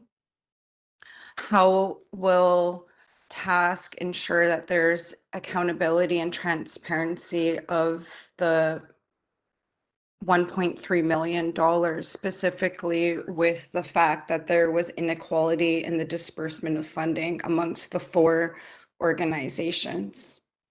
And how will there will be discussions in the near future in regards to grassroots-led collectives to be able to have opportunities to be able to, let's say, have a healing circle on the land of survivors of residential school 60 Scoop, Millennium Scoop and the current Millennium Scoop, I know that there was a chart that was indicated with the IAO Reconciliation Action Plan that did a comparative analysis with other cities that are, doing this reconciliation actions, and alongside the MMIW G2 justice calls, 230 plus of them. And to me, the way that I see it is that they really work hand in hand. You can't have one without the other. And so with the catalyst of the calls to actions, which was in, I believe, a few years ago, we're now in 2022. And I feel as though with the sentiments that were put forward from Andrea Christron in regards to, well, if all of the agencies were working cohesively, why would there have to be a tabling of, discussion in terms of agreements to put that reconciliation action plan forward? And I feel like as a community member, as a mother, as a partner, like extremely disheartened, because I feel as though like, yes, reconciliation, truth, and justice are really hard-hitting, emotionally charged topics at times, that it's in the best interest of our community and the next 7 generations to be able to have mechanisms in place so that not only are those calls to actions and justice calls being worked on, but also that there are mechanisms put in place for community members so that there is transparency and accountability. Because the truth is that there's a lot of lateral violence. There is a lot of race shifting, there's reconnecting Natives, Indigenous peoples, there's issues of injustices, and so on that are happening within our own communities from coast to coast to coast. And I think a lot of that work needs to come through our communities, and through that we'll be able to, with a little bit more ease, be able to collectively work on the justice calls and calls to actions. Thank you. Thank you so much, Catherine, and thank you both for addressing the committee today. Members, do you have any questions or comments for our second speaker? Seeing none, do you have, oh, sorry. Hi, Patty, go ahead. Yeah, I can't raise my hand because there's something wrong with my computer here. That's fine. I do think nobody can. Thank you. Yeah, I'm so sorry about this. I don't want to butt in, but I just don't have a hand to raise. I just want to thank everybody for their comments today, but I do want to point something out to everyone, which seems to be a problem across the board with respect to a number of our own concerns and the broader population. When we're talking today, we do mention, residential school survivors, the 60 scoop, and all of the very important issues that as Indigenous people we are, have to deal with. But not once did I hear mention in any of this the over-incarceration of Indigenous women. And I say this because it needs to always be in our minds that Indigenous women that are incarcerated are like 60% of the population within the prisons, yet we're 4% of the overall population, period. So if I could just ask everyone to always bear in mind the injustice that's going on for Indigenous incarcerated women, and that we be mindful when we're talking about our concerns, that we recognize this and that we mention them. That's just my 2 cents worth I want to put in here. I do appreciate all the comments from everybody today. This has actually, for me, been one of the most productive meetings I've been in. So, miigwech. Thank you so much, Patty. Cynthia? Again, good morning, everyone. As I listen to the community members speak, or the guest speakers, thank you, Jennifer, for the presentation. Nice to see you again. And I wanted to acknowledge our Nokomis for sharing that beautiful prayer also today. When, as you know, I am new on the committee also, but when community members bring forth some recommendations or questioning of this committee, for example, a community advisory committee, how does that get addressed? Does it do we put it on our possible next agenda? And so that was one of the recommendations made by community. And then I often, when I was hearing the conversations, I was thinking of how we once governed ourselves as Anishinaabe people when we talk about, I guess the English word would be portfolios, and giving an opportunity for community members to, contribute to the action plans, for example, the RCAP, and then maybe us as individuals on this committee, we start developing a portfolios. So for example, my portfolio could be language and culture, and then I go to the community and have a committee meeting with them, and someone else's portfolio can be housing, and then you go to the community and get that input from community members. I'm also looking at it too as a community member myself, not just a person that leads an organization. So, and then being able to communicate information to our community members on what's going on. And yeah, I do understand we do go live on YouTube, but some, maybe some resolutions that goes out to the community. Perhaps you already do that. Maybe a newsletter that can go out to community, giving them, information about what's going on, just to be transparent to the community members. So those are the two things that I've kind of received from the community members that are here, our guest speakers. And so I just wanted to get some answers to those specific questions, I guess. Miigwech.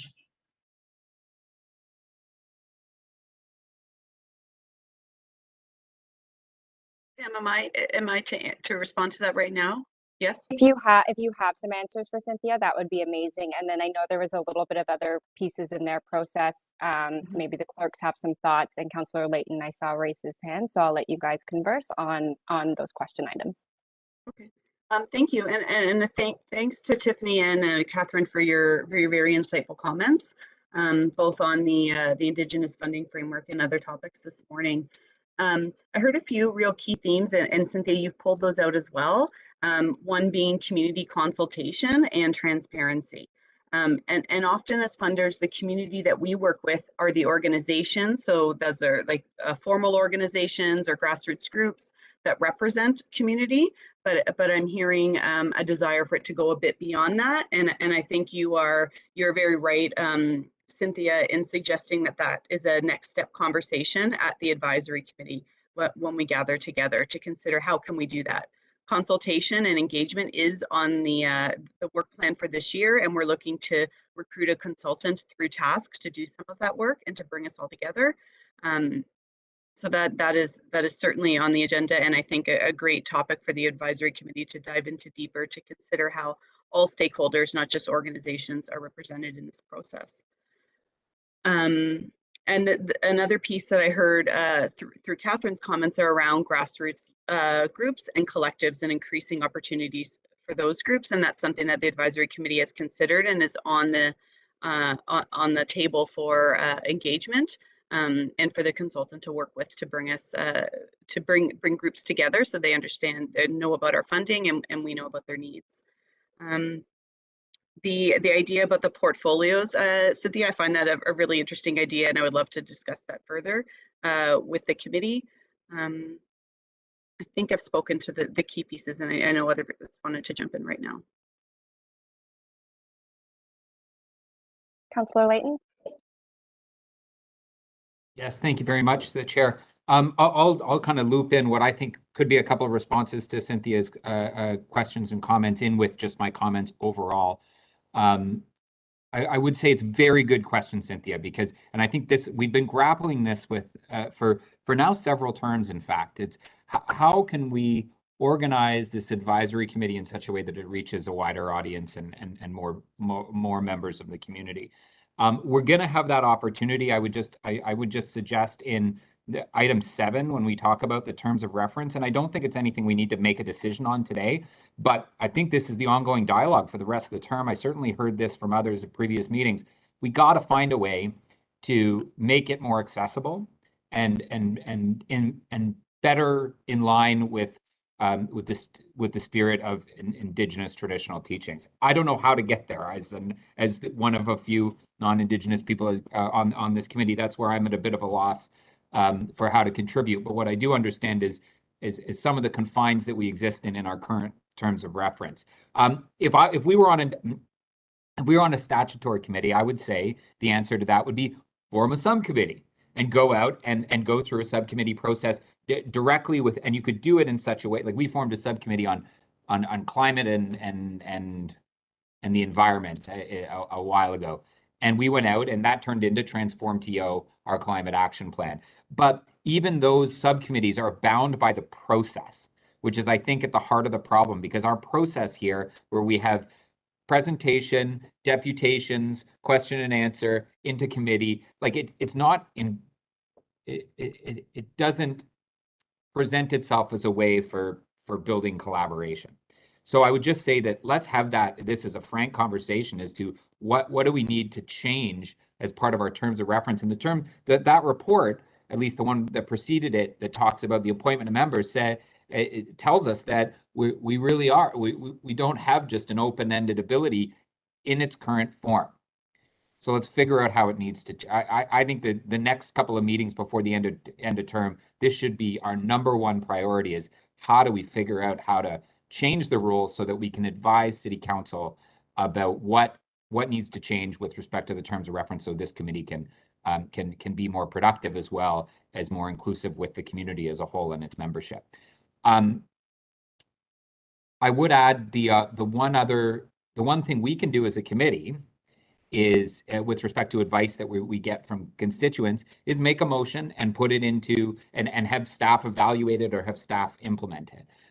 It's typically best to, in my experience, to ask for staff for their advice so they can go and find the resources of what to execute on an objective. But that would be exactly what I think you're looking for, and or if we want it to come back to us at some point in time around a community advisory committee, for example. My original comment, though, was going to be, this report speaks a lot about how we determine who gets and where which piece of the pie goes. What I don't see in it, and maybe this is a question or just encouragement, is we need to build the pie, make the pie bigger. Like, we may have gotten 1 point whatever million during COVID. There may be more in this existing budget. I don't think it's enough. Like it's simply not. I don't think anyone on this call would probably assume it's enough resources coming towards addressing issues that Indigenous communities in our city are facing. So we need to have a serious conversation about how do we build that, make that pie bigger. And in doing so, I think that will help address some of the issues that were brought up by the speakers around new groups that are coming into space. I know it's difficult for new groups that are just coming into existence to get that initial core seed funding. Like, many of you had to demand it of the city for task, and it's good. We achieved that, but we need to talk about how to grow the pie. Maybe it's a longer conversation for another time. Thank you, Councillor Layton. And I will just build off of that, you know, Brian and I with the clerks have had lots of conversations around the terms of reference, when we can make time for it, how we can continue the work and move it into next term with either the same members or new members, and that it's been heard over and over that that's really the barrier, and that often contributes to delays and achieving business at the table, but that we do strive and desire significant change from a cultural lens. And so we are having those conversations ongoing, and it is just about carving out time and then hopefully bringing all of the comments back to the circle and seeing how we can make those changes so the table does operate and reflect all of your desires and knowledge in a much better way. So Cynthia, do you have any follow-ups or further comments? Miigwech for all the informative answers, and I think that's a great idea to revisit the terms of reference and how that can be incorporated to support community voices. Also, just a note, I guess, and I think we've had this conversation. No, we did have this conversation, Jennifer, is that there are people who are not, or organizations who are not on task. So I think that's important that we have that conversation too. That I know Anagbi is not on task, we're friends of, and there's a number of agencies and organizations that are not on task. So we have to consider those Indigenous organizations also when we reconvene. Miigwech. Thank you. I hear a voice. It's me, Patty. Oh, hey. Sorry. So I'm sorry, but I just want to get back to, I think that we need to develop a section with respect to incarcerated Indigenous peoples. And because my focus is on women, that's what I would like to see. And I also think that the city should implement a recognition of healing lodges within their bylaws. We're one of the only major cities across Canada who doesn't have that definition. So when dealing, when we started out and speaking in terms of a healing lodge, nobody understood what we were talking about. And so I think that there are a few things that still, commitments that need to be implemented in this, but particularly addressing the over-incarceration of Indigenous women and what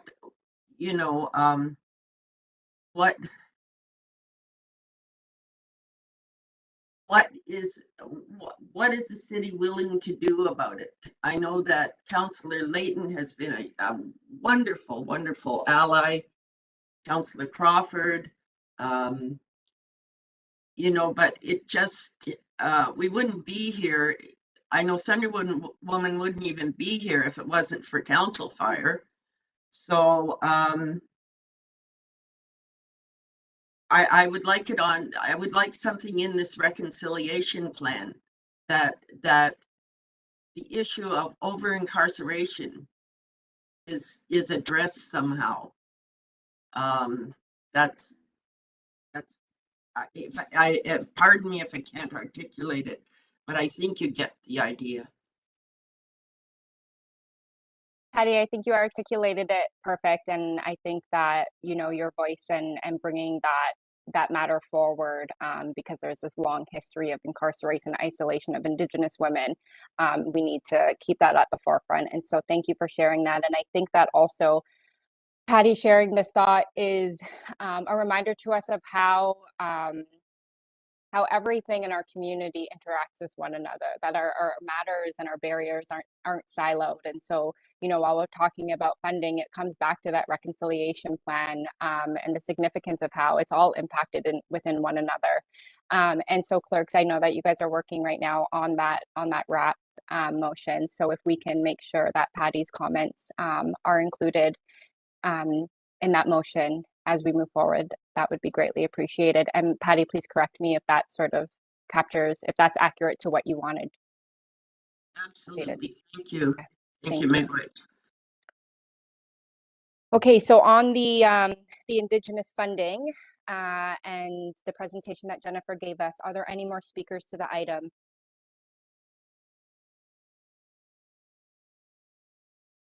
Okay, seeing none, do I have a motion to receive the item? Larry, all in favor? Thank you, thank you, thank you. All right, the motion carries. And I'll just pass it to Brian to see if that motion's ready. We probably need more time with Patty's addition. This new addition, I believe, yeah, it's going to take some more time. So Great. please keep your eye on the email chain, Pam, and I'll take over for the next item. The next item is item AA 16.3, the Jane Finch Initiative Indigenous Engagement Strategy. We will begin with the staff presentation on this item. We will then hear from the registered public speaker before moving it back to the committee. Sarah Joseph Wilson, Assistant Planner, City Planning, will give the presentation to the committee. When you're ready. Good morning, everyone, and thank you for inviting this interdivisional team to talk to you about the Jane and Finch Initiative. I'm just going to share my screen here quickly. And I trust that you will let me know if you are seeing my presenter's notes and not the actual presentation itself. It's good. We're good? Okay, thank you. So my name is Sarah Joseph Wilson. I'm the engagement lead for the project. And joining me to answer any questions that might arise following this short presentation are John Smith from Social Development, Finance and Administration, Dan Rosen from Economic Development and Culture, and from City Planning, we also have Andrew Farncombe from Strategic Initiatives and Gary Miedema from Heritage Preservation Services. So the purpose of our joining your meeting today is first to raise your awareness of planning work that's underway within the Jane and Finch community, and second to seek your feedback on our draft Indigenous engagement strategy, a copy of which was provided through the supplementary materials for this item. The City of Toronto's Jane and Finch Initiative is a resident-informed project to plan for the future of the Jane and Finch area. Through a process of engagement, we're developing a pair of plans that will work in tandem to support residents and businesses as the area changes over time with the opening of the Finch West LRT by advancing social equity and economic inclusion, while also mitigating displacement, and to provide guidance for the appropriate kinds of growth and development, including investment needed in community facilities and other improvements. The project is a collaboration between the three divisions having responsibility respectively for land use, social, and economic development at the city. So this map shows you our study area centered on the intersection of Jane and Finch. You'll notice two boundaries. The larger area outlined in black is the boundary of the Community Development Plan, which I'll get into in a second, as well as our examination of local mobility and community services and facilities. This area is bounded generally by the Black Creek to the east and south, Highway 400 to the west, and Steeles Avenue and the municipal boundary at Steeles to the north. And then the smaller area in red is the boundary of our secondary plan. Again, I will explain a little bit more about that on the next slide, to which our official plan policies will apply. And it reflects a roughly 10-minute walking distance from the 4 new LRT stops and includes some of the larger land holdings where development is anticipated. And that includes 3 mall sites at the heart of the community. So just over 52,000 people live in the broader study area, of which 365 self-identify as Indigenous. And we understand that this number is likely an underestimation, as we acknowledge many Indigenous communities question the legitimacy of the census and because many people are not counted due to displacement. And I just want to bring some attention to the orange dot in the top right. That is a site known to archaeologists as the Parsons site, and it contains some significant remnants of a Wendat ancestral village from over 500 years ago, just on the edge of our study area. So there's 3 streams of work for this project. One is a community development plan, which will combine local social and economic development strategies to guide how communities are supported and affected when growth and development occur. It focuses on the social inclusion and civic participation of residents and other community stakeholders, as well as programs, partnerships, and initiatives to expand economic opportunities for residents. The second stream, the planning framework, will set out official plan policies to guide where future growth should go and what forms it should take. It will also identify investment needed in community facilities and community improvements, protect open spaces and natural areas, and often offers an opportunity to advance Indigenous placekeeping initiatives. And then both of these plans are being developed with community engagement at their core, from which input will shape our planning work. The project will be carried out in 3 phases. We are currently in phase 1 and will be reporting back to Council in May 2022 with the findings and recommendations flowing from this phase of work, including an ideas report that summarizes our community consultation and initial drafts of our vision, guiding principles, and key policy directions to date. So more detailed planning will take place in phase 2, including ongoing consultation, and phase 3 will involve the consideration of these plans by City Council. Engagement is being undertaken in partnership with the Jane Finch Community and Family Center, who are the local United Way anchor agency. And that's allowing us to center the community and build on the area's history of community-led organization.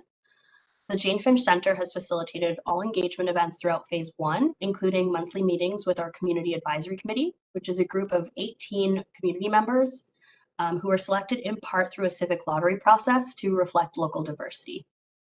Currently, we have 2 people on the committee who self-identify as Indigenous. And another important influence over our engagement strategy is the action plan to confront anti-Black racism, which includes an approach to inclusive and equitable engagement with Black communities and aims to address the destabilizing impacts of transit expansion on Black residents and businesses. We recognize that this is an opportunity to build relationships, respect, learn, reflect, and reconcile through the 7 practices shown on the screen here. And I want to draw particular attention to the 5th practice, striving for a co-planned process in partnership with an Indigenous facilitator and elders, and that would occur with some support from the Jane Finch Center where needed. A cornerstone of this strategy is to enter into a partnership with an Indigenous consultant who will advise on outreach to and facilitate engagement with Indigenous residents from Black Creek and Glenfield Jane Heights, which are the 2 neighborhoods encompassed by that larger boundary, with a strong emphasis on inclusion of the full diversity of Indigenous communities, and facilitate engagement with agencies that serve Indigenous residents and communities with the intent to conduct agency outreach primarily through task. Building on pre-existing relationships established through the Toronto Heritage Survey, our team has begun conversations with the treaty holders and traditional caretakers in the area. And that was generally to ask about how they would like to be engaged in this work and throughout the project, as well as to receive input on the draft engagement strategy and determine next steps on engagement throughout the policy development phase. And these nations include the Mississaugas of the Credit First Nation, 6 Nations of the Grand River, and the Huron-Wendat. This work is a planning and policy exercise that will help guide future growth and development in the community. No physical undertakings will occur as part of this project. And while opportunities will be confirmed through ongoing engagement, some of the policy areas that can be influenced include social and economic development programming and partnerships. Those might be related to education, training, entrepreneurship, health supports, food sovereignty, local retail, and more. Building community through arts and culture and supporting local creativity. Parks and public realm improvements, including connectivity to the Black Creek and Humber River watershed through projects like the Loop Trail and the Northwest Cultural Trail. Improvements to walking, cycling, and transit, affordable housing, community services and facilities, celebration of local identity, heritage, and diversity through placekeeping, and climate action policy. And our immediate next steps, just before I wrap up, are to incorporate the feedback that we hear today into our strategy, partner with an Indigenous engagement consultant, and develop a detailed work program, and to report to committee and council in the spring to report back on what we've heard through engagement so far and our initial policy ideas to pursue in phase 2. And to request direction on phase 2 of the project to develop draft policies with community input. The vision and guiding principles and policy directions for Jane and Finch will continue to be informed and shaped through ongoing community conversations and our Indigenous engagement in phase 2 throughout this year. And that concludes my presentation. And I just want to say thank you very much for having us here today to provide this overview. And we can now transition into a discussion, and we welcome any advice that you might have on our strategy. Thank you. Thank you, Ms. Joseph Wilson. We're now going to hear from the registered public speakers, and then we'll bring it back to the committee for questions of staff. We have 2 registered speakers on this item. The first registered public speaker is Tiffany Malley. Are you ready, Ms. Malley?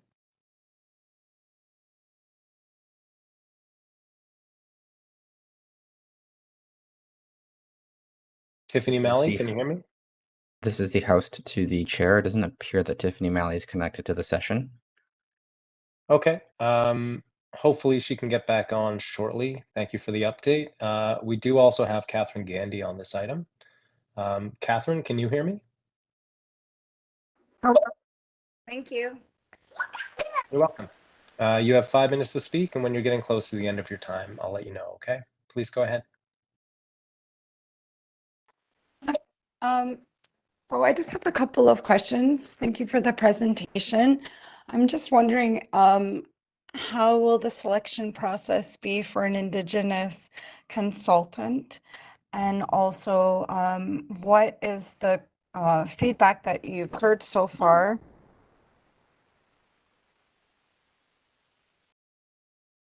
Thank you for your questions.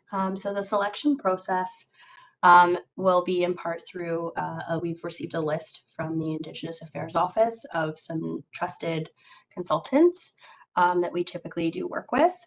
And generally the process for selection is through a request for quotes, where we would have the potential consultants submit a proposal, and that which aligns most with our needs and is within a reasonable quotation would be selected. The feedback that we had heard generally helped us to reshape our strategy to make sure that we were centering Indigenous voices. Initially, we had kind of been relying on traditional practices, and what we heard from the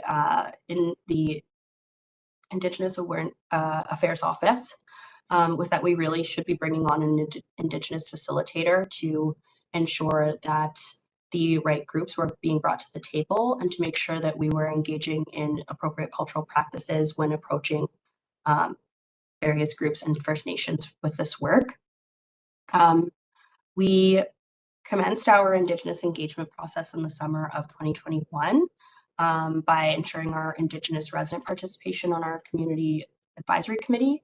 And then in the fall of 2021, we reached out to treaty holders and the original caretakers in the area to request participation in this committee as well. So our next steps in the process, as I mentioned, will be to select that facilitator and to make sure that their input on the process allows us to touch on all of the different cultural events that we need to be plugging into in all the ongoing processes. I hope that answers your question.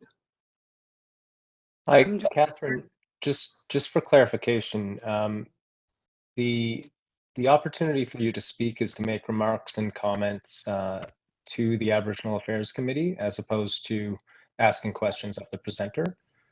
Did you have any other remarks that you would like to add? Well, it goes.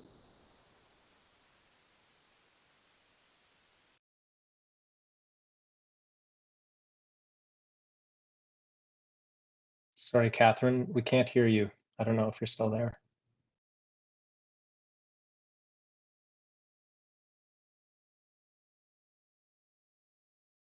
Okay. I think that's a reasonable request. I mean, and this just goes to show of like how the process is in terms of the Aboriginal Affairs Committee, and I understand how it works, but I do have questions. Thank you. Thank you. And members, do you have any questions of the speaker? Catherine, that is. Angus? Not so much a question, but just a comment, which is to say that for what it's worth, I think it's personally entirely reasonable if people want to ask questions. Couple of quick questions of clarification. Maybe that's not the process, but I see absolutely no harm in it. Just want to throw that out there. Thank you for your comment, Angus. Do we have any other questions or comments for Catherine Gandy? I see that Tiffany is back. Seeing none. Can you hear me now, Tiffany? Yes, I can. Sorry, I had technical difficulties. It happens. Thanks for coming back, and you have 5 minutes. I'll let you know when you're getting close, okay? Okay, Miigwech. Ani bonjour. I'm really excited to talk on this topic, and I want to acknowledge and appreciate the presentation. I had an opportunity to look at it, and I would like to ask if the committee would again consider opportunities to create a community table to stand alongside this process for Jane and Finch community consultation project. Jane and Finch is very, very personal to me. I've lived there quite some time, and at the same time, it is a place that a lot of Indigenous young women, two-spirited, have experienced trauma. I also want to acknowledge that there's an population of Afro-Indigenous that do reside in the not only just the Jane and Finch area, actually they're everywhere in the community, but like predominantly that's an underserviced community that we're not looking into or supporting as much as we can.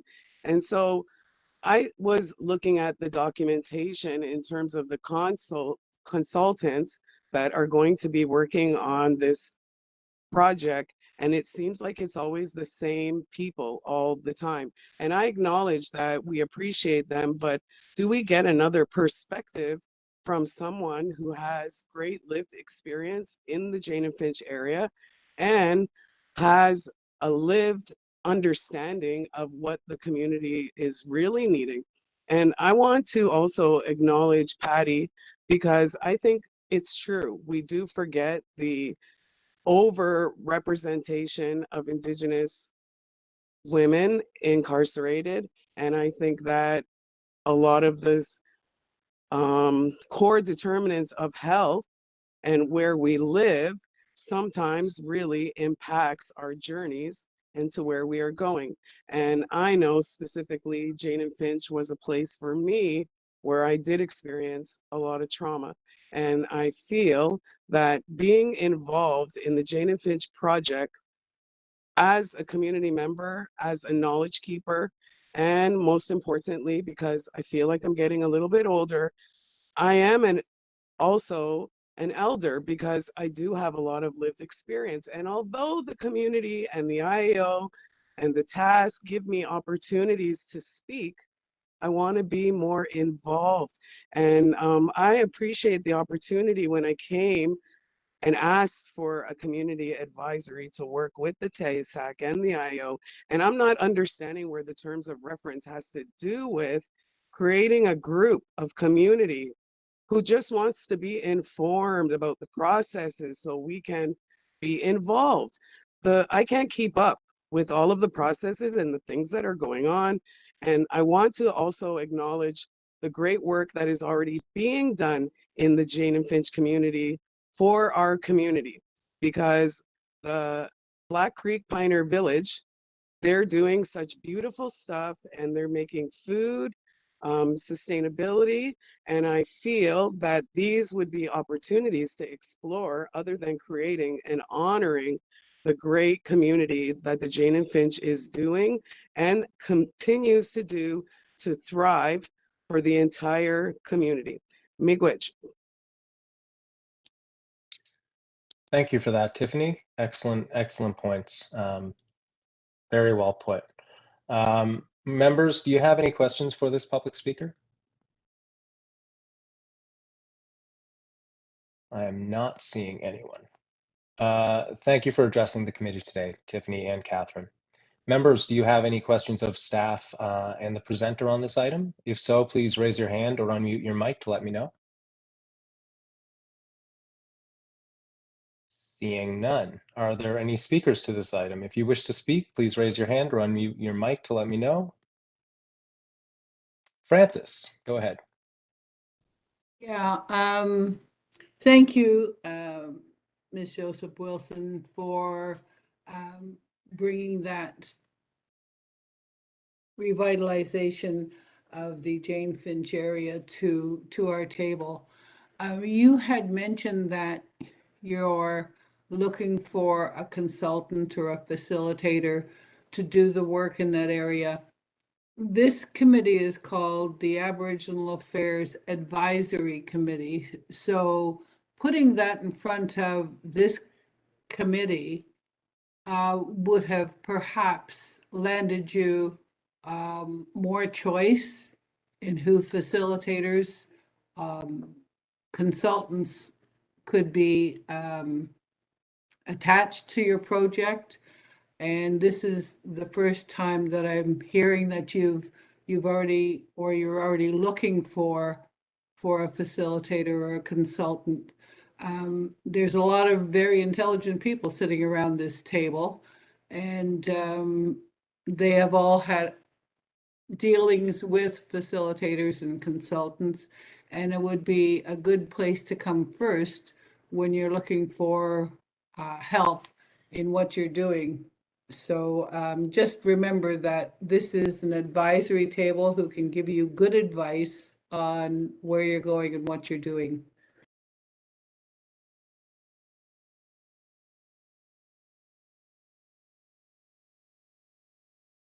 Thank you, Francis. Any other questions or comments? Anyone?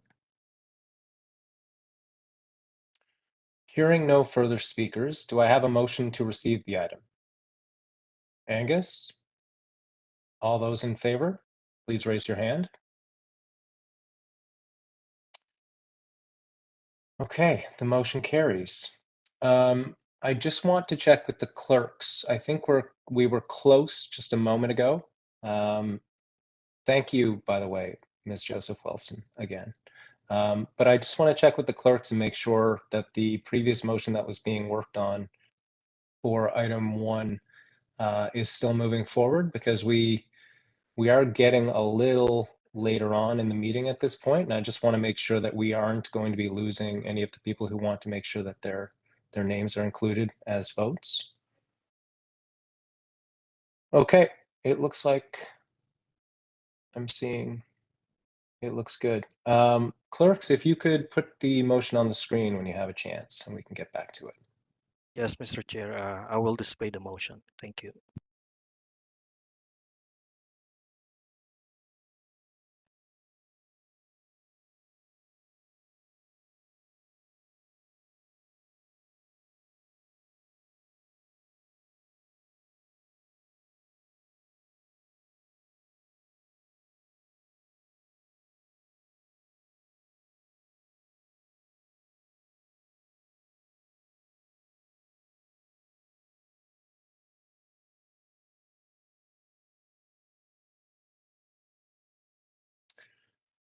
Okay, so bear with me while I read this weighty tome, since we can't necessarily all see it at the same time.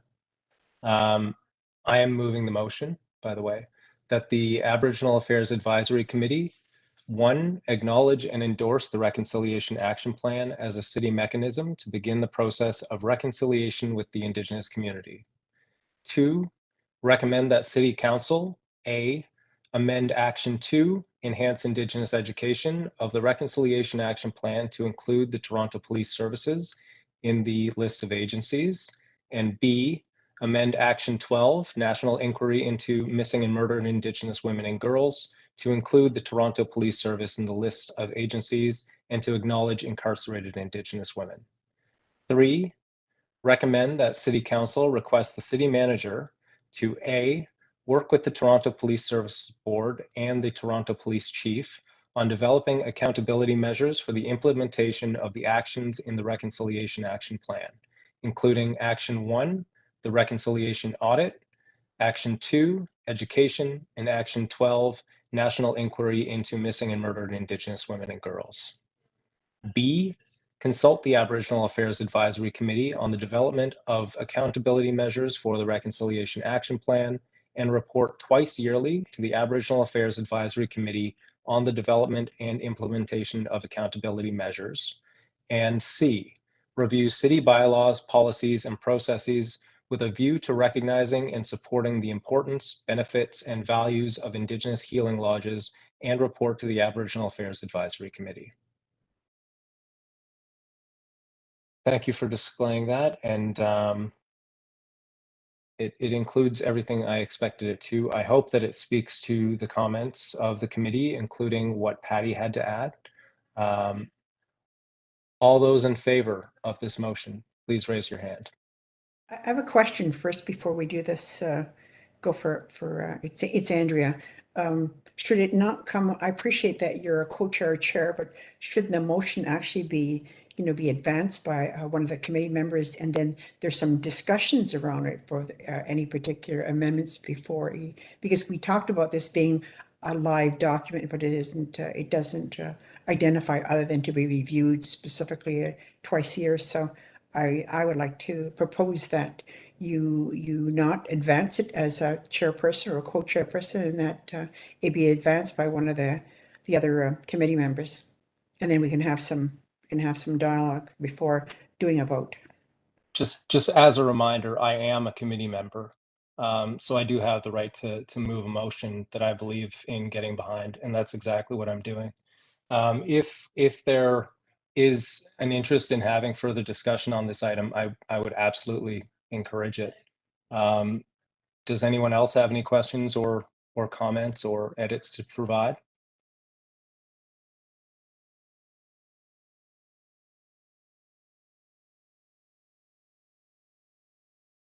And seeing none, I'm guessing that now it would be okay to move to a vote.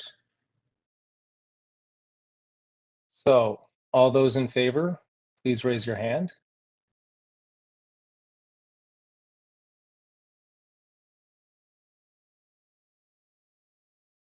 Any opposed, please raise your hand. Seeing one, the motion carries. Pam, are you still with us? I know we're going to start losing people, by the way, now because we've been going on for quite some time. Just making sure people are going to be able to stick around. We do have a pretty loaded docket of items today, so I feel like we're definitely going to end up having to defer some things.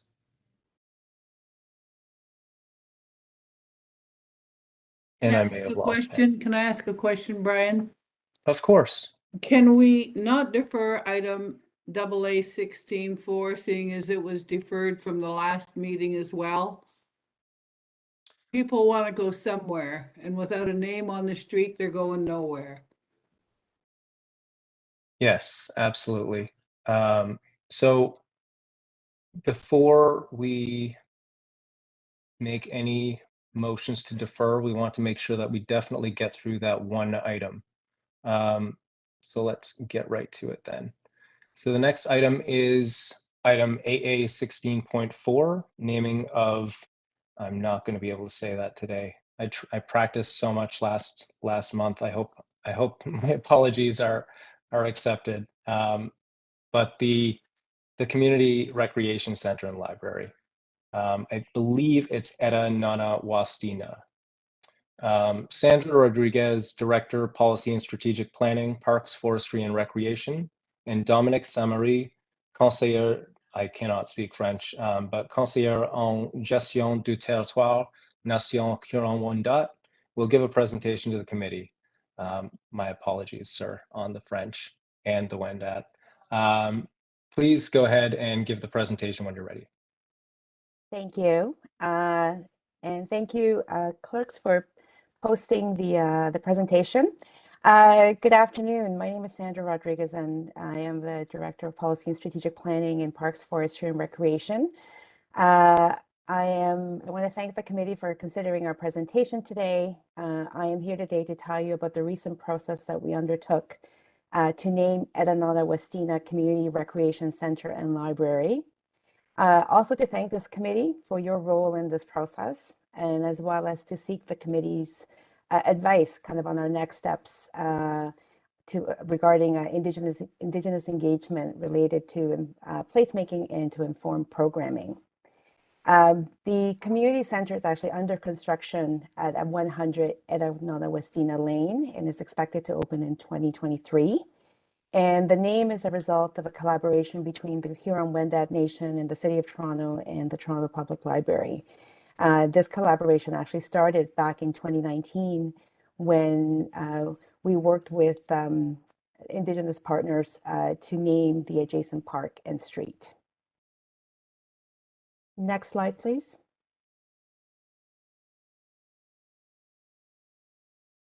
Oh, next slide. Thank you. Oh, I think I've lost the presentation, but maybe it was circulated as part of your package. And in the interest of time, if oh, here it comes back. Thank you, Jonathan. So we're on slide 2.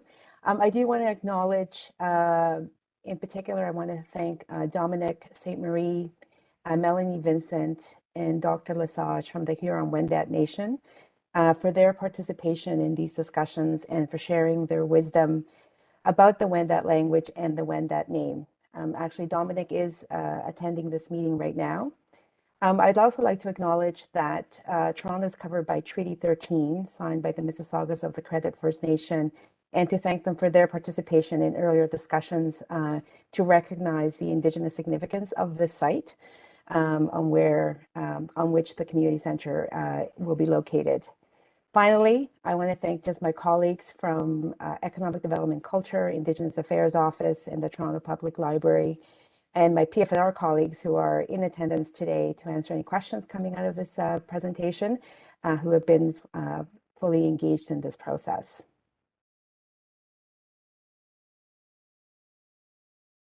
Thank you. So just today, wanted to describe the significance of the site where the new community center will be, is being built. It's not completed yet. I wanted to provide you an overview of the facility. I wanted to describe just a collaborative process that began in 2019, as I mentioned, on arriving at the naming of the community recreation center and library. And lastly, as I mentioned, we want to get the committee's advice on some next steps to inform our work around Indigenous programming and placemaking on the site. But before that, I just want to turn it over to Dominic. I don't see his name on the participants list, but I understand he's on the call because he wanted to provide a few opening remarks. Dominic? Yes, thank you, Sandra.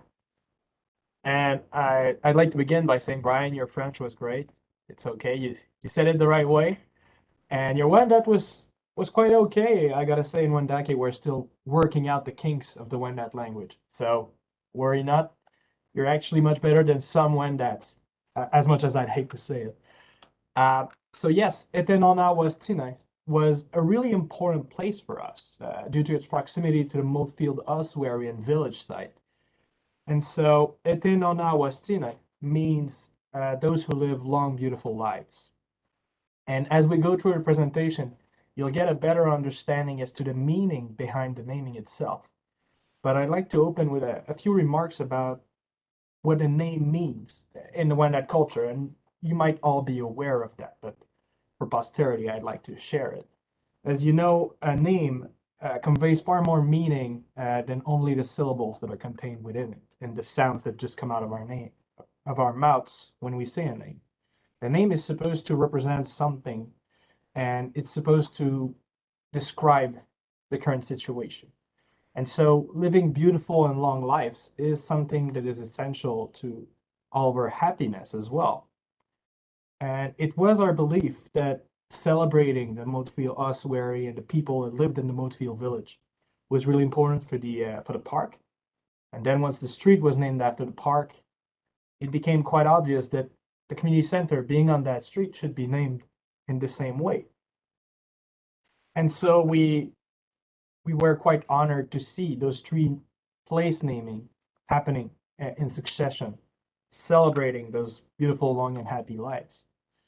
And I might add that a community center is one of the prime means to lead a beautiful, happy life as well, where you may practice sports, educate your mind in the library, or raise children. And so all these places and all these services will be available in that community center. And it is something that we are extremely proud to take part in.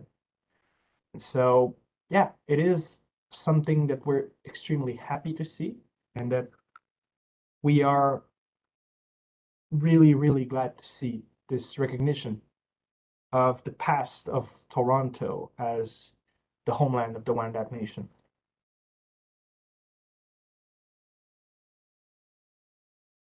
Thank you, Dominic. Jonathan, if we can move to the next slide, please. Thank you. I want to thank Dominic for his words, and I think this leads us very well to actually talking about the site itself. For those, I'm not sure how familiar everyone is with the site, it's actually located in Ward 17 in Don Valley North in North York, and you'll see there's a map on the slide. It is actually part of a new 45-acre master plan community that eventually will be home to 10,000 residents. And I do have a few pictures to show you in a couple of later slides. Next slide, please. As Dominic mentioned, the historical significance of this location is quite profound. It is adjacent to the Wendat archaeological site, the Mowat ossuary and village that was estimated to have been inhabited about 700 years ago. The site was identified in the summer of 1997, and the Six Nation Councils of Ashwekin agreed to allow the Government of Ontario to commission an archaeological study of the site. The study revealed a number of things, but some important learnings were that the people who lived on the site have lived quite good health without injuries, and also well over to the age of 50, which was not common in other sites. Next slide, please. Yeah, given the significance of the site in 2019, the City of Toronto engaged the Mississaugas of the Credit First Nation and the Huron-Wendat Nation to understand how the city could commemorate this site and foster dialogue between the current residents and Indigenous communities. The result of this outreach was a very extensive process with consultations, was the suggestion to use the Wendat name Ethennonnhawahstihnen to name the local street in the adjacent park. There was very strong local resident support for the name, and actually in October 2019, North York Community Council officially voted unanimously to support the name for both the park and the street. And there has been an ongoing effort to educate residents about the name and the historical significance of the site. And as you'll see on the slide, Councillor Carroll, who is the councillor for Ward 17, has put out a video on just the site, the significance of the site, and pronouncing the name. Next slide, please. Of course, now fast forward, we are building a community center, and which is expected to be opened in 2023. In July of 2021, Council asked staff to go and investigate what a name for the community center could be. And they also asked that the name actually be aligned with the city's principles of commemoration in the public realm, and also work with the Toronto Public Library, because there's actually a library that will be housed as part of the facility.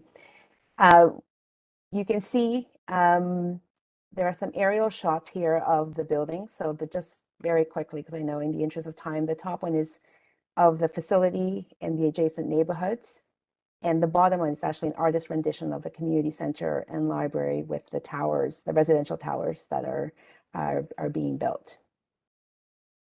Next slide, please. Actually, the next 3 slides, when we move through are kind of renderings of what the facility would look like. The first one is from a view from the park. The one that's on the screen right now is a view of the lobby with the library on the left, and there will be an aquatic center and pool on the right. And lastly, it's a multi-level facility that will house the library, the aquatic center, childcare, multi-purpose rooms, gymnasium, and recreation center. When it came to naming the community center, based on the council direction to go and kind of investigate what to name the new facility, that's when the City of Toronto engaged representatives of the Huron-Wendat, so to be able to explore extending the name Ethennonnhawahstihnen. To really, and this was really intended to further the positive work acknowledging the importance of the site to First Nations and the Huron-Wendat Nation, and also really building on all of the engagement that had been started in 2019 for that renaming of the street and the park.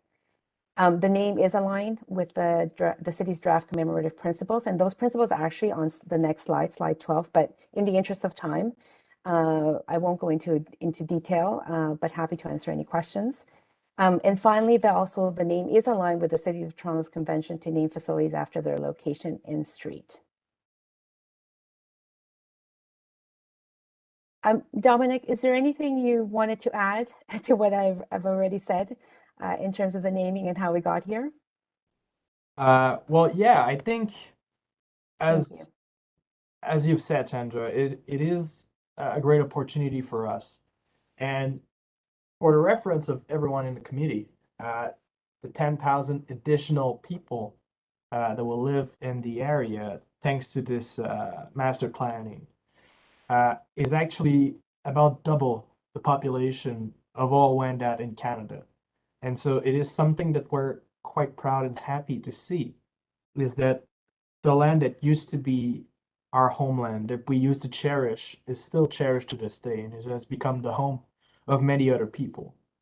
And although land is something that we find at a premium nowadays, we do appreciate this recognition. And therefore, we are extremely in favor of such a process.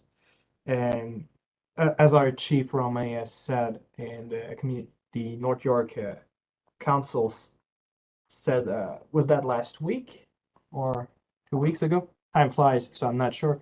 But he did say that we are really glad to see the emergence of this recognition of our history. And just to help in clarification, back in 1997, when the Six Nations were consulted, the Wendat Nation was not actually involved in heritage preservation in Ontario, which is why we were not consulted at that time. And we've only begun to truly get involved in the early 2000s with a much more focused effort in the 2010s onwards. And so just to clarify that point for everyone that might be wondering why we weren't consulted back then. Thank you, Dominic. Jonathan, Yes, thank you. Go ahead.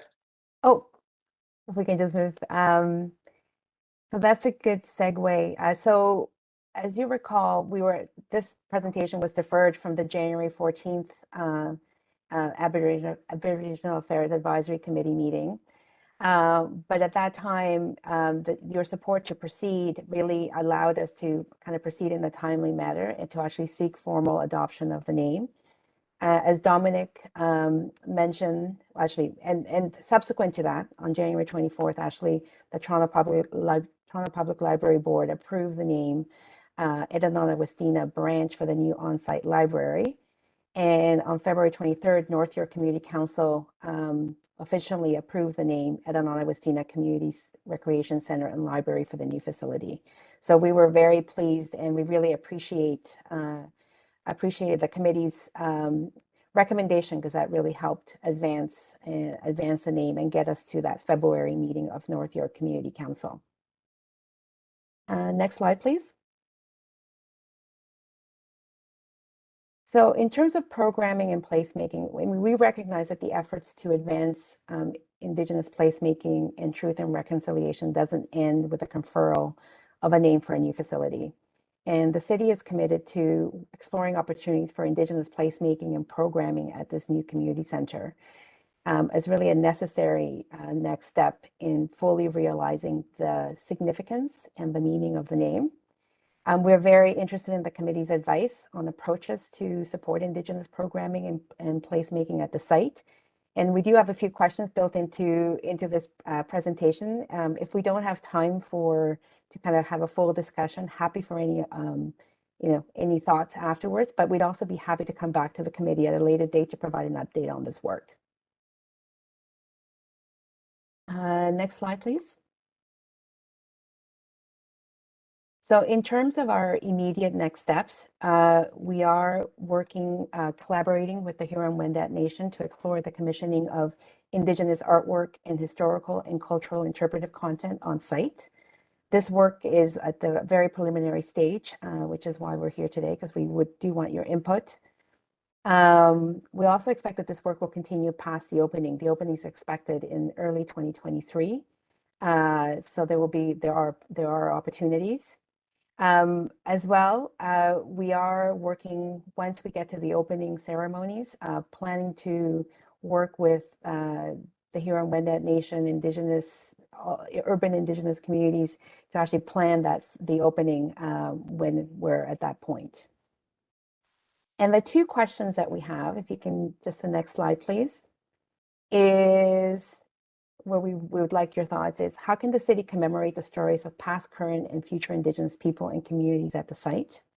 And how can the city ensure that local Indigenous community members and broader community are engaged and connected to the site? And with that, that is the end of my presentation. I really want to thank you for your time and consideration. We are very excited about this initiative. We know we have a lot of work to do, but definitely fully committed. And thank you, Dominic, for joining us today. I really appreciated having your perspective and your thoughts and comments at today's meeting. Thank you. Thank you, Ms. Rodriguez and Monsieur Samari. Members, do you have any questions of staff on this item? If so, please raise your hand or unmute your mic to let me know. Don't know that I can see it. Okay, now I can see everyone. Yes, Andrea, when you're ready. This is beautiful. It's just as a reminder again from the last presentation you made, and it's amazing for us to apply our languages, to any particular land, because what it does reinforce the spirit of that space. And having said that, again, I think I said at the last time I commended the presentation at the time, and I'd like to move to support this and acknowledge all the work that's gone forward and the work that you're doing, and incorporating the history. While we say library, but incorporating the history and so many of the voices that you've heard earlier that allows them to have a voice too as well in part and parcel of your initiative. So,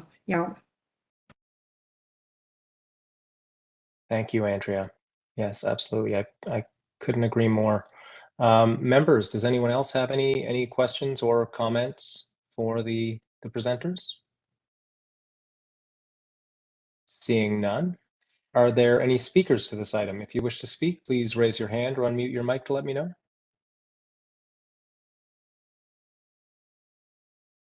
And seeing no speakers. Do I have a motion to receive the item? Andrea, I wonder if that was what you were doing. Okay. Let's put that to Andrea. I saw a nod there. All those in favor, please raise your hand. The motion carries. And I'm going to hand it back to Pam. Pam had a fire alarm, so thankfully she's back. A security alarm. So I just wanted to apologize. I did step away, but I did want to note that I was in favor of the motion. I just couldn't unmute because that would have been rude to the group. So thank you. So we are looking to defer some of the remaining items. We did want to jump to the item that Councillor Layton added to the agenda, as it is for information receipt only. So that is item AA 16.8, Indigenous Naming Initiative in Ward 14, and the letter that Councillor Paula Fletcher placed on the agenda for information about the Indigenous Naming Initiative in Ward 14. The item is for information only. So do we have a motion to receive the item? And we can put it up on the screen if folks had not. Thank you, Angus.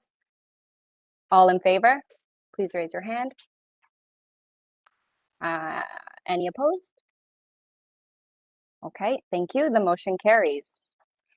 And so we will have a motion on the screen to defer the remaining items and also to excuse the absences from today's meeting.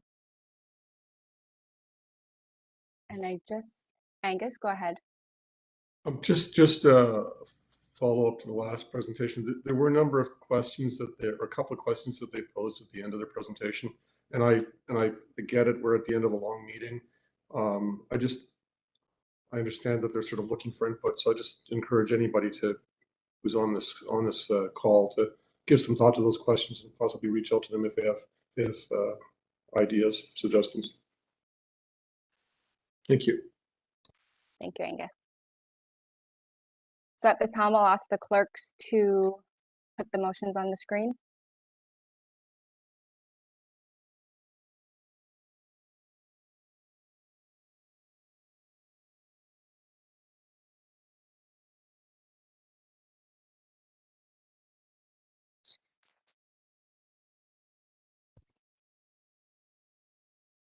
They're working very diligently behind the screen. Thank you so much. So this is the motion for the consideration of the item to be deferred until the May 8th, 2022 meeting of the Aboriginal Advisory Committee. All in favor? Any opposed? Thank you. Motion carries. Next motion, please.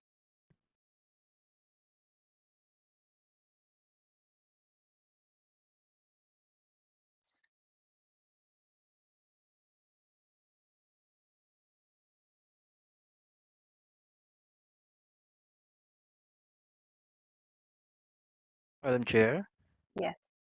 you can just move the items number 6 and number 7 to defer so that Oh, the sorry, committee we can weren't just, specific. yes. Thank you very much. So motion to defer items 6 and 7 to the May AAAC meeting. All in favor? Any opposed? Motion carries.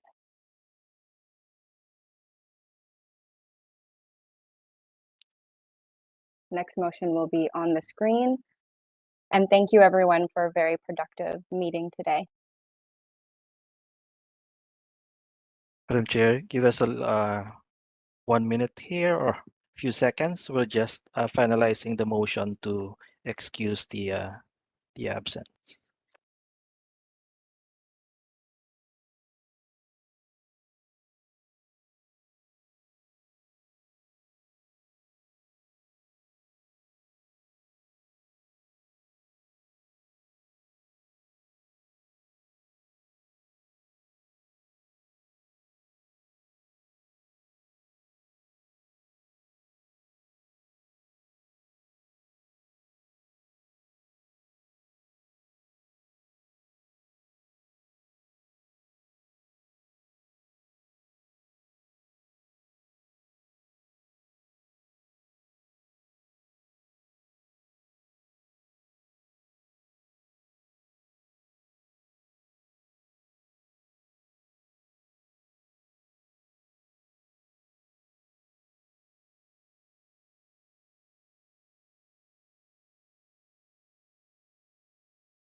So just a note to members, the motion that you'll see on the screen will be a motion to excuse all absences, those who sent regrets and those who also did not.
Sorry, folks, for the delay. I wish I was as funny as Steve is, because he usually has jokes to share in awkward silences. But I haven't got there yet with my humor. So please bear with us. Thank you.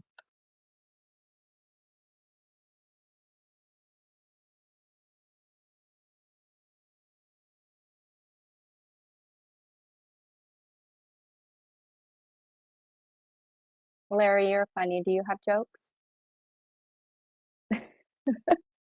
Don't have any at this moment.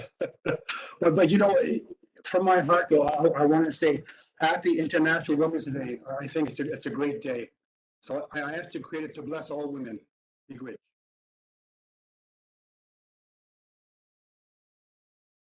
And Native Women's Resource Center is hosting a quiet sacred fire in honor of women and Indigenous women and their families today, and for community, for safety, protection, and well-being. Just a side note for everyone.